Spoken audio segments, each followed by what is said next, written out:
യോ അന്തഃപ്രവിശ്യ മമ വാചമിമാം പ്രസുപ്താം സഞ്ജീവയത്യഖിലശക്തിധരസ്വധാമ്ന അന്യാംശ്ച ഹസ്തചരണശ്രവണത്വഗാദീൻ പ്രാണാൻ നമോ ഭഗവതേ പുരുഷായ തുഭ്യം. ഗോവിന്ദനാമ സങ്കീർത്തനം. ഗോവിന്ദ ഗോവിന്ദ. ശ്രീമദ് ഭാഗവതം പ്രഥമസ്കന്ധം. അതൊരു പീഠികയാണ് എന്ന് പറഞ്ഞാൽ ആമുഖം. നമ്മളിങ്ങനെ പറഞ്ഞു വരികയാണ്. ഇവിടെ നമ്മളെയൊക്കെ പരീക്ഷിത്തുമാരാക്കുകയാണ്. പരീക്ഷിത്തുമാരായിട്ടിരുന്നാൽ മാത്രമേ ഭാഗവതം നമുക്ക് ഉൾക്കൊള്ളാൻ പറ്റുള്ളൂ. പരീക്ഷിത്തുമാരാവെന്ന് പറഞ്ഞാൽ ശ്രദ്ധ വേണമെന്നർത്ഥമാണ്. പരീക്ഷത്ത് വളരെ ശ്രദ്ധിച്ചാണ് ഭാഗവതം കേൾക്കുന്നത്. കാരണം പരീക്ഷത്തിൽ ഇത് കേൾക്കല്ലാണ്ട് വേറെ വഴിയില്ല. നമുക്ക് പിന്നെ അങ്ങനെയല്ല, അക്കൗണ്ടിലൊക്കെ അത്യാവശ്യമുണ്ട്, വലിയ ആരോഗ്യ പ്രശ്നമൊന്നും നിലവിലില്ല, ബന്ധുക്കളൊക്കെ ഉണ്ട്, നമുക്ക് ആശ്രയിക്കാൻ പലരും ഉണ്ടെന്ന് അർത്ഥം. അതുകൊണ്ട് ആ കൂട്ടത്തിൽ ലേശം ഭാഗവതം എന്ന മട്ടിലാണ്. പരീക്ഷത്ത് അങ്ങനെയല്ല, പരീക്ഷത്തിന് വേറെ വഴിയില്ല, ഭാഗവതം കേൾക്കല്ലാണ്ട് വേറെ വഴിയില്ല, അങ്ങനെ ഇരിക്കുകയാണ്. അത്രയ്ക്ക് ശ്രദ്ധിച്ചിരിക്കുന്ന ആളാണ് പരീക്ഷത്ത്. അപ്പൊ അത്രയ്ക്കും ശ്രദ്ധ നമുക്ക് ഉണ്ടാവാൻ വേണ്ടി ഇങ്ങനെ ഒരുക്കി കൊണ്ടുവരികയാണ് ആരെ? ശ്രോതാക്കളെ. അതാണ് ഇപ്പൊ ഒന്നാമത്തെ സ്കന്ധം മുഴുവൻ ചെയ്യുന്നത്. പീഠിക ആവുകയുള്ളൂ. രണ്ടാം സ്കന്ധം മുതലേ ഭാഗവതം ആരംഭിക്കുന്നുള്ളൂ. വാസ്തവത്തിൽ ശ്രീശുകർ പറഞ്ഞു തുടങ്ങുമ്പോഴേ എന്താരംഭിക്കുള്ളൂ? ഭാഗവതം. ഇപ്പോഴൊന്നും ശ്രീശുകർ മിണ്ടിയിട്ടില്ല, ശ്രീശുകർ എത്തിയിട്ടില്ല, പരീക്ഷത്തിന് ആയി വരുന്നുള്ളൂ. ഇവിടെ മഹാഭാരത കഥ, അതിന്റെ അവസാന ഭാഗം നമ്മൾ കണ്ടു. ആ മഹാഭാരത യുദ്ധം, അതിലെ വിഷയം യുധിഷ്ഠിരനും ആ ദുര്യോധനനും ഭീമനും തമ്മിലുള്ള യുദ്ധം. വീണ് കിടക്കണ ദുര്യോധനന് പ്രിയം ചെയ്യാനായി അശ്വത്ഥാമാവ് പാണ്ഡവരെ കൊല്ലാൻ ഉദ്ദേശിച്ചു പോയെങ്കിലും പാണ്ഡവരെ കൊന്നില്ല. പാണ്ഡവരുടെ 5 മക്കളെ വധിച്ചു. ഈ വാർത്ത അറിഞ്ഞ് മനസ്സിലാക്കി അശ്വത്ഥാമാവിനെ അപമാനിച്ചു വിട്ടു. അശ്വത്ഥാമാവട്ടെ പൂർണ്ണ വഴിക്ക് പാണ്ഡവർ മുഴുവൻ നശിച്ചു പോട്ടെ എന്ന് സങ്കല്പിച്ച് അസ്ത്രം അയക്കുന്നു. അത് പാണ്ഡവരുടെ അടുത്തേക്ക് വരുന്നില്ല. കാരണം കൂടെ ഭഗവാനുള്ളത് കൊണ്ട് ആ പാണ്ഡവരിലെ അർജുനന്റെ പുത്രനായ അഭിമന്യുവിന്റെ ഭാര്യ ഉത്തരയുടെ ഗർഭത്തിലേക്ക് ഈ ഒരു അസ്ത്രം ചെല്ലുകയാണ്. ഉത്തരയ്ക്ക് മനസ്സിലായി തന്റെ നേരെ എന്തോ ഒരു അപകടം വരുന്നുണ്ടെന്ന് മനസ്സിലാക്കിയ ഉത്തര ഓടി വന്നു ഭഗവാന്റെ അടുത്തേക്ക്. ഭഗവാൻ ദ്വാരകയ്ക്ക് പോകാനായിട്ട് ഒരുങ്ങിയിരുന്നു. കുറച്ചു കാലമായി ഇപ്പൊ പാണ്ഡവരുടെ കൂടി ഇരിക്കുകയാണ്. ഇനി വയ്യ, എന്തായാലും ദ്വാരകയ്ക്ക് പോകണം എന്ന് കരുതി ഭഗവാൻ ഇറങ്ങിയിരുന്നു. അപ്പോഴേക്കും ആര് വന്നു? അപ്പോഴേക്കും അവിടേക്ക് ഉത്തര ഓടി വന്നു. കൂടെ കുറെ പേരുണ്ട്. തന്റെ ഭർത്താവിന്റെ മുത്തശ്ശന്മാരുണ്ടല്ലോ, പാണ്ഡവരുണ്ടല്ലോ. എന്നിട്ട് പാണ്ഡവരുടെ അടുത്തേക്ക് പോവാതെ ഭഗവാന്റെ അടുത്തേക്ക് ഓടി വന്നു. അതാണ് ഉത്തരയിൽ നമ്മൾ പഠിക്കേണ്ട പാഠം. ഉത്തരയ്ക്ക് അറിയാം ആശ്രയമായിട്ട് ആരേ ഉള്ളൂ? ഭഗവാൻ മാത്രമേ ഉള്ളൂ എന്നുള്ളത് ചെറുപ്പത്തിലെ ഉത്തര മനസ്സിലാക്കി വെച്ചിട്ടുണ്ട്. ഈ ഒരു പാഠമാണ് നമ്മളും പഠിപ്പിക്കേണ്ടത്. കുട്ടികളെ നേരത്തെ പഠിപ്പിക്കണം. നാളെ ഞങ്ങളൊക്കെ പോയിന്ന് വരും, അപ്പോഴാരുണ്ടാവും? ഭഗവാൻ ഉണ്ടാവും. ഇതിപ്പോൾ ആരും ഉണ്ടാവില്ലെന്ന് പഠിപ്പിക്കുകയാണ്. അതുകൊണ്ടാണ് അവരെന്ത് ചെയ്യും? ആരെങ്കിലും പോയെന്ന് കണ്ട അവരും ആത്മഹത്യ ചെയ്യും. ആരുമില്ലല്ലോ, ആരുമില്ലേണ്ടേ ആവണില്ല. നമ്മളൊക്കെ ഭഗവാനല്ലേ ഒപ്പം. ഈശ്വരൻ നമ്മോടൊത്തുള്ളപ്പോൾ ആശ്രയമറ്റവരാണോ നാം? ഈ ഒരു ഭാവം, അതാണ് ഒന്നാമത്തെ പാഠം. അങ്ങനെ LKG ക്ലാസ് ഒന്നാമത്തെ. ഈശ്വരനുണ്ട്. പിന്നെ അങ്ങനെ പോയിട്ടൊരു PG ഒക്കെ എത്തുമ്പോൾ പറയും ഈശ്വരൻ പുറമെ എവിടെയൊന്നല്ല,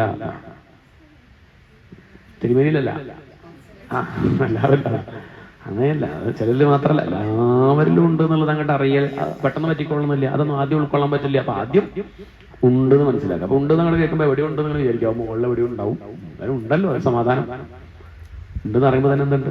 ഇതുണ്ടോ വലിയ സംശയമായിട്ടിരിക്കുന്നു. കുറെ പ്രഭാഷണം കേൾക്കുമ്പോൾ ഉണ്ട് തോന്നും, ചില കേൾക്കുമ്പോൾ വലിയ തോന്നുന്നു.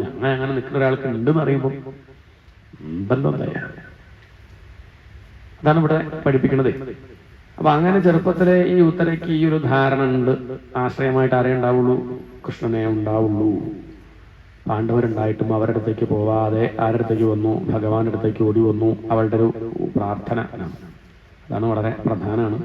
പാഹി പാഹി മഹായോഗിൻ ദേവദേവ ജഗത്പദേ നാന്യം തുദഭയം പശ്യേ യത്ര മൃത്യു പരസ്പരം.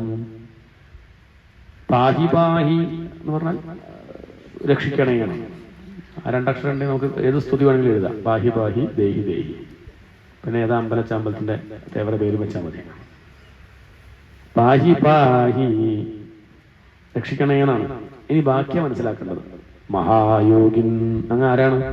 അങ്ങ് യോഗേശ്വരനാണ്. എന്തിനാ ഉത്തരൻ നീ എൻ്റെ അടുത്തേക്ക് ഓടി വന്നു? അവിടെ മുത്തശ്ശന്മാരുണ്ടല്ലോ, പില്ലാളി വീരൻ അർജുനുണ്ടല്ലോ, ധർമ്മിഷ്ഠനായ ധർമ്മപുത്രനുണ്ട്, നല്ല ശക്തിയുള്ള ഭീമനുണ്ട്. തന്നെയാണ് നമ്മുടെയും കഥ. നമുക്ക് ആരൊക്കെ ഉണ്ട് ഇല്ലേ? കളക്ടറാണ് അമ്മാവൻ. അച്ഛൻ വലിയ വലിയ വക്കീലാണ്. കൂട്ടുകാരൊക്കെ ഒന്നും പറയണം, ഒക്കെ രാഷ്ട്രീയം, എല്ലാവരും നല്ല വലിയ വ്യവഹാരം. ഇതൊക്കെ ഉണ്ടായിട്ട് കാര്യമില്ല. ചില സന്ദർഭത്തിൽ ഒക്കെ ഉണ്ട്, പക്ഷെ ഒരു സംഗതി നടക്കണില്ല.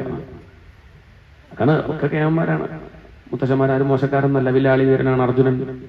ധർമ്മപുത്രൻ എന്താ മോശ, ഭീമൻ എന്താ മോശ വിചാരിച്ചു? എത്ര ശക്തി ഭീമനുണ്ട്. നകുല സഹദേവന്മാരെന്താ ഒന്നിനും കൊള്ളാത്തവരാ. ഇവരൊക്കെ ഉണ്ടായിട്ടും ഈ സന്ദർഭത്തിൽ രക്ഷിക്കാൻ അവർക്കാർക്കും പറ്റണില്ല. രക്ഷിക്കണമെന്ന് പറഞ്ഞിട്ട് ആരും പോണില്ല. ഉത്തര പോയോ? പാഞ്ചാലി പോയി വഷളായതാ. ഇവരൊക്കെ ഉണ്ടായിട്ട് പാഞ്ചാലി തന്റെ വസ്ത്രാക്ഷേപം ആ സമയത്ത് ഓടി വന്ന് 5 ഭർത്താക്കന്മാരെടുത്ത് പോയിട്ട് അവർ രക്ഷിച്ചു ഇല്ല. അത് ആർക്കറിയാം? അത് ഉത്തരക്കറിയാം. അവർ രക്ഷിച്ചില്ല, അവർക്ക് പറ്റില്ല, അവർ നിസ്സഹായരാണ്. അവരുടെ കുറ്റമല്ലത്. നമ്മളെ ബന്ധുക്കൾ സഹായിച്ചില്ല എന്ന് പരാതി ഒന്നും പറയണ്ട. അങ്ങനെയാണത്. അത് അവരുടെ കുറ്റമൊന്നുമല്ല. ഇത് സഹായിക്കണമെന്ന് വിചാരിച്ചാലും പറ്റിക്കോളണമെന്നൊന്നുമില്ല. ചില സമയത്ത് ആരൊക്കെ നമുക്ക് നാളെ പ്രതികൂലമെന്ന് പറയാൻ പറ്റില്ല. ഇന്ന് അനുകൂലമായ ആളുകൾക്ക് നാളെ അങ്ങനെ പെരുമാറി വരും. ഇതിനൊന്നും ഉത്തരമില്ല. ഭീഷ്മര് പ്രതികൂലമായിട്ട് സംസാരിച്ചില്ലേ വസ്ത്രാക്ഷേപ സമയത്ത്? എന്താ ഇപ്പൊ അങ്ങനെ ചെയ്തു ചോദിച്ചു എന്താ പറയാ? കൈകേയി രാമനെതിരെ സംസാരിച്ചില്ലേ? ഇന്നലെ വരെ രാമൻ രാജാവാവണമെന്ന് ഏറ്റവും കൂടുതൽ ആശിച്ച ആരാ? കൗസല്യക്ക് വലിയ മോഹമൊന്നുമില്ലായിരുന്നു. കൈകേയിക്കാൻ മോഹം, രാമനെ രാജാവാവണം. ആ കൈകേയൻ എന്ത് ചെയ്തു? തിരിച്ച് കാട്ടിലേക്ക് പോകാൻ ഒരുങ്ങുന്ന സമയത്ത് ലക്ഷ്മണൻ പറയുന്നുണ്ട്, ഞാൻ ചെറിയമ്മയ്ക്ക് 2 കൂട്ടുതല നൽകിയിരിക്കുന്നു. ആ ഒരുത്തി കാരണമാണ് ഈ പ്രശ്നങ്ങൾ ഉണ്ടായത്. അപ്പൊ രാമൻ പറയണ വേണ്ട ലക്ഷ്മണൻ, അത് ശരിയല്ല. ഈ അമ്മയെ പറ്റിയൊന്നും മോശം വിചാരിക്കണ്ട. എന്താ കാരണം വെച്ചാൽ ഞാൻ രാജാവാവേണ്ടതിൽ ഏറ്റവും അധികം സന്തോഷിച്ച ആളാണ് ആര്? കൈകേയിയമ്മ. ആ അമ്മ തന്നെ ഇപ്പം കാട്ടിൽ പോകണമെന്ന് പറയുന്നുണ്ടെങ്കിൽ ഇത് നമ്മുടെ പ്രാരബ്ധാടോ? നിന്റെ അല്ല, എന്റെ പ്രാരബ്ധം. നീ എന്റെ കൂടെ വരുന്ന സ്ഥിതിക്ക് നിന്റെയും പ്രാരബ്ധം. ലക്ഷ്മണന്റെ ആവശ്യമൊന്നുമില്ല, അവിടെ ഇരുന്നാൽ മതി. ലക്ഷ്മണൻ കാട്ടിൽ പോകണമെന്ന് പറയുന്നില്ല. അതുകൊണ്ട് ഇങ്ങനെയൊക്കെ എത്രയും ഉത്സാഹിച്ച അമ്മ തന്നെ നമ്മൾ കാട്ടിൽ പോകണമെന്ന് വാശി പിടിക്കുന്നുണ്ടെങ്കിൽ അത് ആ അമ്മയുടെ കളിയല്ല. അങ്ങനെ എന്തോ രാമൻ കാട്ടിൽ പോകണമെന്നാവും. കാട് നമുക്ക് എൻജോയ് ചെയ്യാം, കുറച്ചു കാലം കാട്ടിൽ പോകണമെന്ന് വിചാരിക്കണം. എന്തായാലും ഇപ്പൊ അങ്ങനെ ആയിക്കോട്ടെ. പിന്നെ രാജ്യം ഭരിക്കുക പറഞ്ഞാൽ എളുപ്പമുള്ള കാര്യമല്ല. അതിന് സൗകര്യം ദേഹം ഭരിക്കലാണ്. ഇപ്പൊ തന്റെ ദേഹമല്ലേ നോക്കണ്ടോ, മറ്റു രാജ്യം നോക്കണ്ടേ? നല്ലത് തന്നെ. ഇത്രയേ ഉള്ളൂ. എന്ത് വന്നു വെച്ചത് ആസ്വദിക്കാം. എന്നാ പിന്നെ അങ്ങനെ ആയിക്കോട്ടെ. വഴി പറയണില്ല, പരാതി പറയണില്ല എന്നർത്ഥം. അതാണ് ഓരോ കാര്യം നമ്മൾ മനസ്സിലാക്കേണ്ടത്. ഇവിടെ ഇപ്പൊ ഒക്കെ പ്രതികൂലമാണ്. എല്ലാവരും ഉണ്ട് പറഞ്ഞിട്ട് കാര്യമില്ല. അവർക്കൊന്നും എന്നെ രക്ഷിക്കാൻ പറ്റില്ല. കാരണം അവരൊക്കെ സാധാരണക്കാരാണ്. പക്ഷെ അങ്ങനെയല്ല. അങ്ങാരാണ്? മഹായോഗിൻ. എനിക്കറിയാം അങ്ങ് ഈ മനുഷ്യവേഷം കെട്ടി നടക്കണമെന്നേ ഉള്ളൂ. അങ്ങ് ചില്ലറക്കാരനല്ല എന്നുള്ളത് എനിക്കറിയാം. ദേവദേവ. ആരാണ്? ദേവന്മാരുടെയും ദേവനാണ്. ഇത്യാദി ദേവന്മാരൊക്കെ അങ്ങയുടെ താഴെ. എന്തിനു പറയണു? ഇവിടെ മൃത്യു പോലും മൃത്യുർധാവതി പഞ്ചമ ഇതി. ഇവിടെ കാലം പോലും പേടിക്കണത് ആരെയാ? അങ്ങയല്ലേ. ദേവദേവ ജഗത്പതേ. എനിക്ക് പറ്റുമോ ഉത്തരേ? നീ ഇപ്പം വന്നിട്ട് നിന്റെ ഉള്ള ഗർഭത്തെ രക്ഷിക്കണം എന്ന് പറഞ്ഞാൽ എനിക്ക് സാധിക്കുമോ ചോദിച്ചാൽ അങ്ങക്ക് സാധിക്കാത്ത വിഷയമല്ല. അങ്ങ് ആരാണ്? ജഗത്പതേ. ജഗത്പതിയാണ്. ജഗത്പതി എന്ന് പറഞ്ഞാൽ ജഗത്തിനെ രക്ഷിക്കുന്നവനാണ്.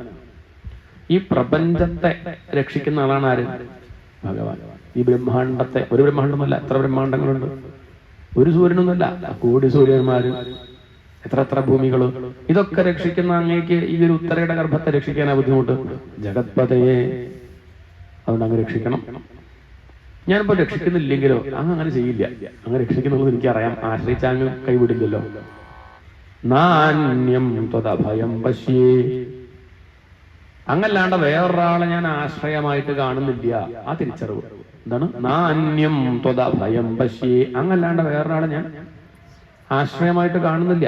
എന്താ ഉത്തര നീ അങ്ങനെ കാണാത്തത്? നിനക്ക് വേണമെങ്കിൽ ഇവരോടൊക്കെ പറഞ്ഞൂടെ? എന്താ അവരുടെ അടുത്തൊന്നും പോവാതെ, മറ്റു രാജാക്കന്മാരുടെ അടുത്തേക്ക് പോവാതെ, അവിടെയുള്ള ധാരാളം പേരുണ്ടല്ലോ കേമന്മാർ, അവരൊന്നും ആശ്രയിക്കാണ്ട് എന്തേ എന്റെ അടുത്തേക്ക് ഓടി വരുന്നത് എന്നാണെങ്കിൽ ഉത്തര പറയാണ്, എത്ര മൃത്യുഹു പരസ്പരം. അവർക്കൊക്കെ എന്തുണ്ട്? അവർക്കൊക്കെ ദുഃഖമുണ്ടല്ലോ. എനിക്ക് ദുഃഖം, ഞാൻ എന്റെ ദുഃഖമായിട്ട് അവരുടെ അടുത്തേക്ക് ഓടിച്ചെന്നാൽ അവർക്കും ദുഃഖമുണ്ട്. ദുഃഖമില്ലാത്ത അടുത്തേക്കല്ലേ ഓടിച്ചലുണ്ട്. ഞാനിവിടെ മുഴുവൻ പരിശോധിച്ചു. അങ്ങയില് മാത്രം എന്തില്ല? ദുഃഖമില്ല. കൃഷ്ണന് മാത്രം എന്തില്ല?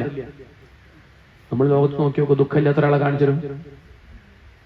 അങ്ങനെ ദൂരത്ത് നോക്കുമ്പോൾ പറ്റിട്ടോ അയാൾക്ക് ഇല്ലാതെ തോന്നി. അടുത്ത് പോയിട്ട് ഇങ്ങനെ സംസാരിച്ച് വന്നപ്പോഴല്ലേ നമ്മളെക്കാൾ കഷ്ടാ. നമ്മൾ കരുതി അയാൾ നമ്മളെക്കാൾ കഷ്ടമാണ്. ഇൻസൈഡാക്കി നടക്കുന്നുണ്ടെന്നേ ഉള്ളൂ. നമ്മളെക്കാൾ കഷ്ടമാണെന്ത്? അയാളുടെ കഥ. അയാളുടെ ഭാവം മട്ടൊക്കെ കണ്ടപ്പോ നമ്മളെന്ത് വിചാരിച്ചു? വലിയ വീടും വലിയ കാറൊക്കെ കണ്ടപ്പോ സുന്ദരനാണ്. അപ്പൊ നമ്മുടെ സുഖം ഉണ്ടാവുന്നു. അടുത്ത് പോയി വർത്തമാനം പറഞ്ഞപ്പോഴാണ് ഭേദം നമ്മളാ. എത്ര മൃത്യു പരസ്പരം. ദുഃഖമില്ലാത്തവരായിട്ട് ആരും അങ്ങനെ ഈ ലോകത്ത് അങ്ങനെ കാണാറില്ല. പക്ഷെ അങ്ങേക്ക് എന്തില്ല? അങ്ങേക്ക് ദുഃഖമില്ല. ദുഃഖമില്ലാത്ത ആളെ ആശ്രയിക്കണം ദുഃഖം നീങ്ങണമെങ്കിൽ. പണമുള്ള ആളെ ആശ്രയിക്കണം പണം വേണമെങ്കിൽ, അല്ലെ? സമാധാനം വേണമെങ്കിൽ ആരെ ആശ്രയിക്കണം? നമ്മളെക്കാൾ സമാധാനമുള്ള ആളെ ആശ്രയിക്കണം. നമ്മളെക്കാൾ ദരിദ്രം എടുത്ത് പോയിട്ട് കാശ് ചോദിച്ചാൽ കിട്ടുമോ? അയാൾ അവിടെ വായ്പ വാങ്ങിയതാ, അടുത്ത് പോയിട്ട് നമ്മള് കാര്യമില്ല. അപ്പൊ അതുകൊണ്ട് ആനന്ദസ്വരൂപിയായ ആളടുത്ത് മാത്രമേ ആനന്ദം കിട്ടുള്ളൂ. നമ്മളിപ്പോ അന്വേഷിക്കുന്നത് കാര്യ ദുഃഖസ്വരൂപികളെടുത്ത് പോയിട്ട് പരാതി പറയുകയാണ്. നല്ലൊരു കൗൺസിലർ ആത്മഹത്യ ചെയ്തു. ഇത് കേട്ടിട്ട് അയാൾക്കൊരു കുഴപ്പമില്ലായിരുന്നു. ഇത് പരാതി ഒക്കെ വാങ്ങി വെക്കുകയാണ്. ഇങ്ങനെ പലരും വന്ന് പരാതി പറഞ്ഞു അദ്ദേഹം ഒരു ദിവസം ഇത് ദഹിപ്പിച്ച് കളയാനുള്ള ശേഷിയും കേൾക്കാണ്ടിരിക്കുക നല്ലത്. ഈ വരുന്നതൊക്കെ എത്ര മൃത്യു പരസ്പരം. നമ്മൾ പരാതി പറയുമ്പം ആരോടാ പറയണത്? ഇതൊന്നും നമ്മളെക്കാൾ പരാതി വിഷമമുള്ളവരല്ലേ? ഇല്ല നടിച്ചുകൊണ്ട് കാര്യമില്ലല്ലോ. ഉള്ളതല്ലേ, അത് മറച്ചു വെച്ചുകൊണ്ട് കാര്യമുണ്ടോ? ഞാൻ സന്തോഷമായിട്ടിരിക്കുന്നു എന്ന് ബോധിപ്പിച്ചിട്ട് കാര്യമുണ്ടോ? ഉള്ളിൽ സന്തോഷം വേണ്ടേ? ഇനി പുറമേക്ക് തിരിച്ചാലും കുഴപ്പമില്ല, കാണുന്നവർക്ക് ദുഃഖിച്ചു തോന്നിയാലും കുഴപ്പമില്ല. ഉള്ളിലെന്താ? ഉള്ളിൽ നിധി ഉണ്ട്. അതാ കുചേലനൊക്കെ കഥ. പുറമെ കാണുന്ന ആൾക്ക് എന്ത്? പുറമെ ഭിക്ഷാപാത്രം ഉണ്ട്, ഉള്ളിലോ? ഉള്ളിൽ രാജാവാ. നമ്മൾ തിരിച്ചാ. പുറമെ കണ്ട രാജാവായിട്ട് തോന്നുന്നു, ഉള്ളിലിറക്കാണ്. 10 രൂപ തരുമോ ചോദിക്കാണ്. ആഗ്രഹങ്ങൾ തീർന്നിട്ടില്ല. എത്ര മൃത്യു പരസ്പരം. അവരൊക്കെ മൃത്യുഗ്രസ്തന്മാരാണ്. അവർക്കൊക്കെ മരണഭയം ഉണ്ട്. അവരൊക്കെ പേടിച്ചും കൊണ്ട് ജീവിക്കുന്നവരാണ്. ഏത് നിമിഷവും മരണം വരും എന്ന് വിചാരിച്ച് പേടിച്ച് ഇങ്ങനെ കഴിയും. സിനിമ കാണുമ്പോഴും ചായ കുടിക്കുമ്പോഴും ഒക്കെ എന്തുണ്ട്? പേടിയുണ്ട്. നാളെ തരാവോ പോവില്ലേ? ഈ പേടിയോട് കൂടിയാണ്. പക്ഷെ അങ്ങനെ പേടിയില്ലാത്ത ഒരാളെ മാത്രമേ ഞാൻ ഇതുവരെ ശ്രദ്ധയിൽ എനിക്ക് ഒരാളെ മാത്രമേ ഞാൻ കണ്ടിട്ടുള്ളൂ. അതാണ് എത്ര മൃത്യു പരസ്പരം. മറ്റുള്ളവരൊക്കെ രക്ഷിക്കാന്നൊക്കെ പറയായിരിക്കും, വാക്കൊക്കെ തരും. അതിലൊക്കെ വലിയ കേമന്മാരാ. രക്ഷിക്കാൻ ഞാൻ ഉണ്ടാവും ഒപ്പം എന്നൊക്കെ പറയും. വിളിച്ചോളൂ, എപ്പോഴാച്ചാ വിളിച്ചോളൂ, നോക്കണ്ട ഞാൻ ഉണ്ടാവും. നമ്പർ അറിയില്ലേ? വിളിച്ചു നോക്കൂ. നോട്ട് വിളിച്ചോ. അപ്പൊ 3 പേര് വിളിച്ചു, ഞാൻ കട്ടാക്കി. ആ പ്രഭാഷണത്തിലേക്ക് ഫോൺ എടുക്കുക. അതുകൊണ്ട് ആ ജാതി വർത്തമാനം പറയണ്ട. വിളിച്ചോളൂ എന്നൊക്കെ പറയട്ടെ, എന്താ കാര്യം? വിളിച്ചെടുക്കാൻ പറ്റില്ലെങ്കിൽ പറയണ്ട. ഭഗവാനെ വിളിച്ചോളൂ എന്ന് പറയാം. ആരെന്ത് ചോദിച്ചാൽ വിളിച്ചോളൂ. ആ നമ്പർ കയ്യിലില്ലേ? ഇല്ലെങ്കിൽ പറഞ്ഞു തരാം. ഹരയേ നമഃ ഇത്യുച്ചൈഹി. അല്ല, എന്നെ വിളിച്ചിട്ട് എന്താ കാര്യം? ഉച്യതേ സർവപാതകാത്. ഭഗവാനെ വിളിച്ചോളൂ പഠിപ്പിക്കുക. അതാണ് വേണ്ടത്. അതാണ് കുട്ടികളും പഠിപ്പിക്കേണ്ടതേ. എല്ലാ കാലം അച്ഛനമ്മ ഉണ്ടാവില്ല, എല്ലാ കാലം കാശ് ഉണ്ടാവില്ല, എല്ലാ കാലം ആരോഗ്യം ഉണ്ടാവില്ല. അതുകൊണ്ട് ദുഃഖം വരുമ്പോൾ തളരാണ്ടിരിക്കണമെങ്കിൽ ആദ്യം നിവർന്ന് നിൽക്കാൻ പഠിക്കണം. അപ്പം ഒരാശ്രയം അത് ഭഗവാൻ. അത് പഠിപ്പിച്ചതുകൊണ്ടാണ് ഉത്തരയ്ക്ക് ഈ സമയത്ത് ഇത്രയൊക്കെ ദുഃഖം വരുന്ന സമയത്ത് എന്ത് ചെയ്തു? അവള് ഭഗവാനെ ആശ്രയിച്ചില്ലേ? അഭിദ്രവതിമാശരസ്തപ്തായ സോ വിഭോ. ആ ശരം അങ്ങോട്ട് വന്നിട്ട് എന്നെ അങ്ങോട്ട് ദഹിപ്പിച്ചോട്ടെ. അതാണ് അവളുടെ ആ ഒരു ത്യാഗ മനോഭാവം. ഞാനിപ്പം ആശ്രയിക്കുന്നത് ഭഗവാനെ എന്റെ കാര്യത്തിനെന്ന് വിചാരിക്കണ്ട. എനിക്കിപ്പം മരിക്കാൻ പേടുന്നില്ല കേട്ടോ. ശരസ്തപ്തായ സോ വിഭോ കാമം ദഹതു മാം. ഈ ശരം എന്നെ അങ്ങോട്ട് ദഹിപ്പിക്കട്ടെ. ഒരു കുഴപ്പമില്ല. പക്ഷെ എന്റെ കുഴപ്പച്ചാൽ ഞാനിപ്പോ ഗർഭിണിയാണ്. അല്ലെങ്കിൽ എനിക്ക് മരിക്കാൻ പേടില്ല. ഗർഭിണി ആയതുകൊണ്ട് എന്റെ ഉള്ളിലുള്ള ഈ ഗർഭത്തെ രക്ഷിക്കേണ്ട ചുമതല ആർക്കുണ്ട്? അത് അമ്മയുടെ ധർമ്മമാണ്, അമ്മയുടെ കടമയാണ് കുട്ടിയെ നോക്കുക എന്നുള്ളത്, രക്ഷിക്കുക എന്നുള്ളത്. ഒരു പ്രായം വരെ അറിവുണ്ട്. കഴിവിന് എല്ലാ കാലം ഇങ്ങനെ 65 വയസ്സായ ഉണ്ണിയെ രക്ഷിക്കുക. അമ്മ അങ്ങനെയല്ല, ആ ഉണ്ണി അമ്മയെ നോക്കേണ്ടത്. ഒരു പ്രായം വരെ. ഇപ്പം അതിനെ ആശ്രയമായിട്ട് ഞാനല്ലേ ഉള്ളൂ. ഞാൻ നോക്കണ്ടേ? എന്റെ കൂടുതലല്ലേ? എന്റെ അശ്രദ്ധ കൊണ്ട് ആ കുട്ടിക്ക് എന്തെങ്കിലും പറ്റിക്കഴിഞ്ഞാൽ അതിന്റെ കുഴപ്പം എനിക്കല്ലേ? അതുകൊണ്ട് അത് പറ്റില്ല. കാമം ദഹതുമാം നാഥ. എന്നെ ഈ ശരമങ്ങട്ട് ദഹിപ്പിച്ചാൽ എനിക്ക് കുഴപ്പമില്ല. മാമേ ഗർഭോ നിപാത്യതാം. എന്റെ ഈ ഗർഭത്തെ ആ ശരം ഒന്നും ചെയ്യരുത്, അങ്ങ് രക്ഷിക്കണേ. ഇത്രയും പറഞ്ഞ കാൽക്കൽ വീട് നമസ്കരിച്ചു. ദ്വാരയ്ക്ക് പോകാൻ ഒരുങ്ങിയ ഭഗവാൻ അവിടെ നിന്നു. എന്താ പിന്നെ ഇവളെ ഇങ്ങോട്ട് രക്ഷിക്കണം. ഈ ഉത്തരയുടെ ഗർഭത്തെ രക്ഷിക്കണം എന്ന് ഭഗവാൻ കണക്കാക്കി. ഉപധാര്യവതസ്തസ്യ. ഭഗവാൻ ഭക്തവത്സലഃ. ഭഗവാന്റെ വിശേഷമാണ് ഭക്തവത്സലഃ. ഭഗവാൻ ഭക്തന്മാരോട് ഇത്രയധികം വാത്സല്യമുള്ള ഭഗവാൻ ഈ ഉത്തരയുടെ ശരണാഗതി കണ്ട സമയത്ത് അവളെ രക്ഷിക്കണം. കാരണം അവൾക്ക് വേണ്ടിയല്ല എന്നെ ആശ്രയിക്കുന്നത്, എന്തെങ്കിലും നേട്ടത്തിന് വേണ്ടിയിട്ടുമല്ല, അവളുടെ ധർമ്മം എന്ന് മനസ്സിലാക്കിയിട്ടാണ്. അത്രേ ഉള്ളൂ. നമ്മൾ ന്യായമായത് പറഞ്ഞാൽ ആര് തരും? അല്ലാത്ത പറ തരൂല്ല. കുറ്റം പറഞ്ഞിട്ട് കാര്യമില്ല. നല്ല ആളുകൾ അങ്ങനെയാണ്. നമ്മുടെ നല്ല അച്ഛനും നല്ല അമ്മയാണെച്ചാൽ കുട്ടി ചോദിക്കുന്ന മുഴുവൻ കൊടുക്കുന്നില്ല. കൊടുക്കും. കാശുണ്ടെങ്കിലും കൊടുക്കൊന്നുമില്ല. കാരണം അത് കുട്ടിക്ക് ശരിയല്ല എന്നുള്ളത് ആൾക്കാരെ അച്ഛനമ്മയ്ക്ക് അറിയാം. കുട്ടി പ്രായത്തിൽ വിവരമില്ലാണ്ടോന്ന് പറയും. അതൊക്കെ പറഞ്ഞനുസരിച്ച് വാങ്ങിക്കൊടുക്കാൻ നിന്നാൽ ശരിയാവില്ല എന്ന് ആർക്കറിയാം? വിവരമുള്ള അച്ഛനും അമ്മയ്ക്കും അറിയാം. വിവരമില്ലാത്ത അച്ഛനും അമ്മയും ചോദിക്കണമൊക്കെ വാങ്ങിക്കൊടുത്തു. ഇതിൽ അവസാനം പറഞ്ഞു ചോദിക്കണമൊക്കെ വാങ്ങിക്കൊടുത്തു. തിരുമേനി എന്തിന്റെ കുറവാ? അപ്പം ഞാൻ അതിന്റെ കുഴപ്പം അത് വെച്ചൊക്കെ വാങ്ങിക്കൊടുത്തതാണ് കുഴപ്പമില്ല. കാരണം അങ്ങനെ കൊടുക്കരുത്.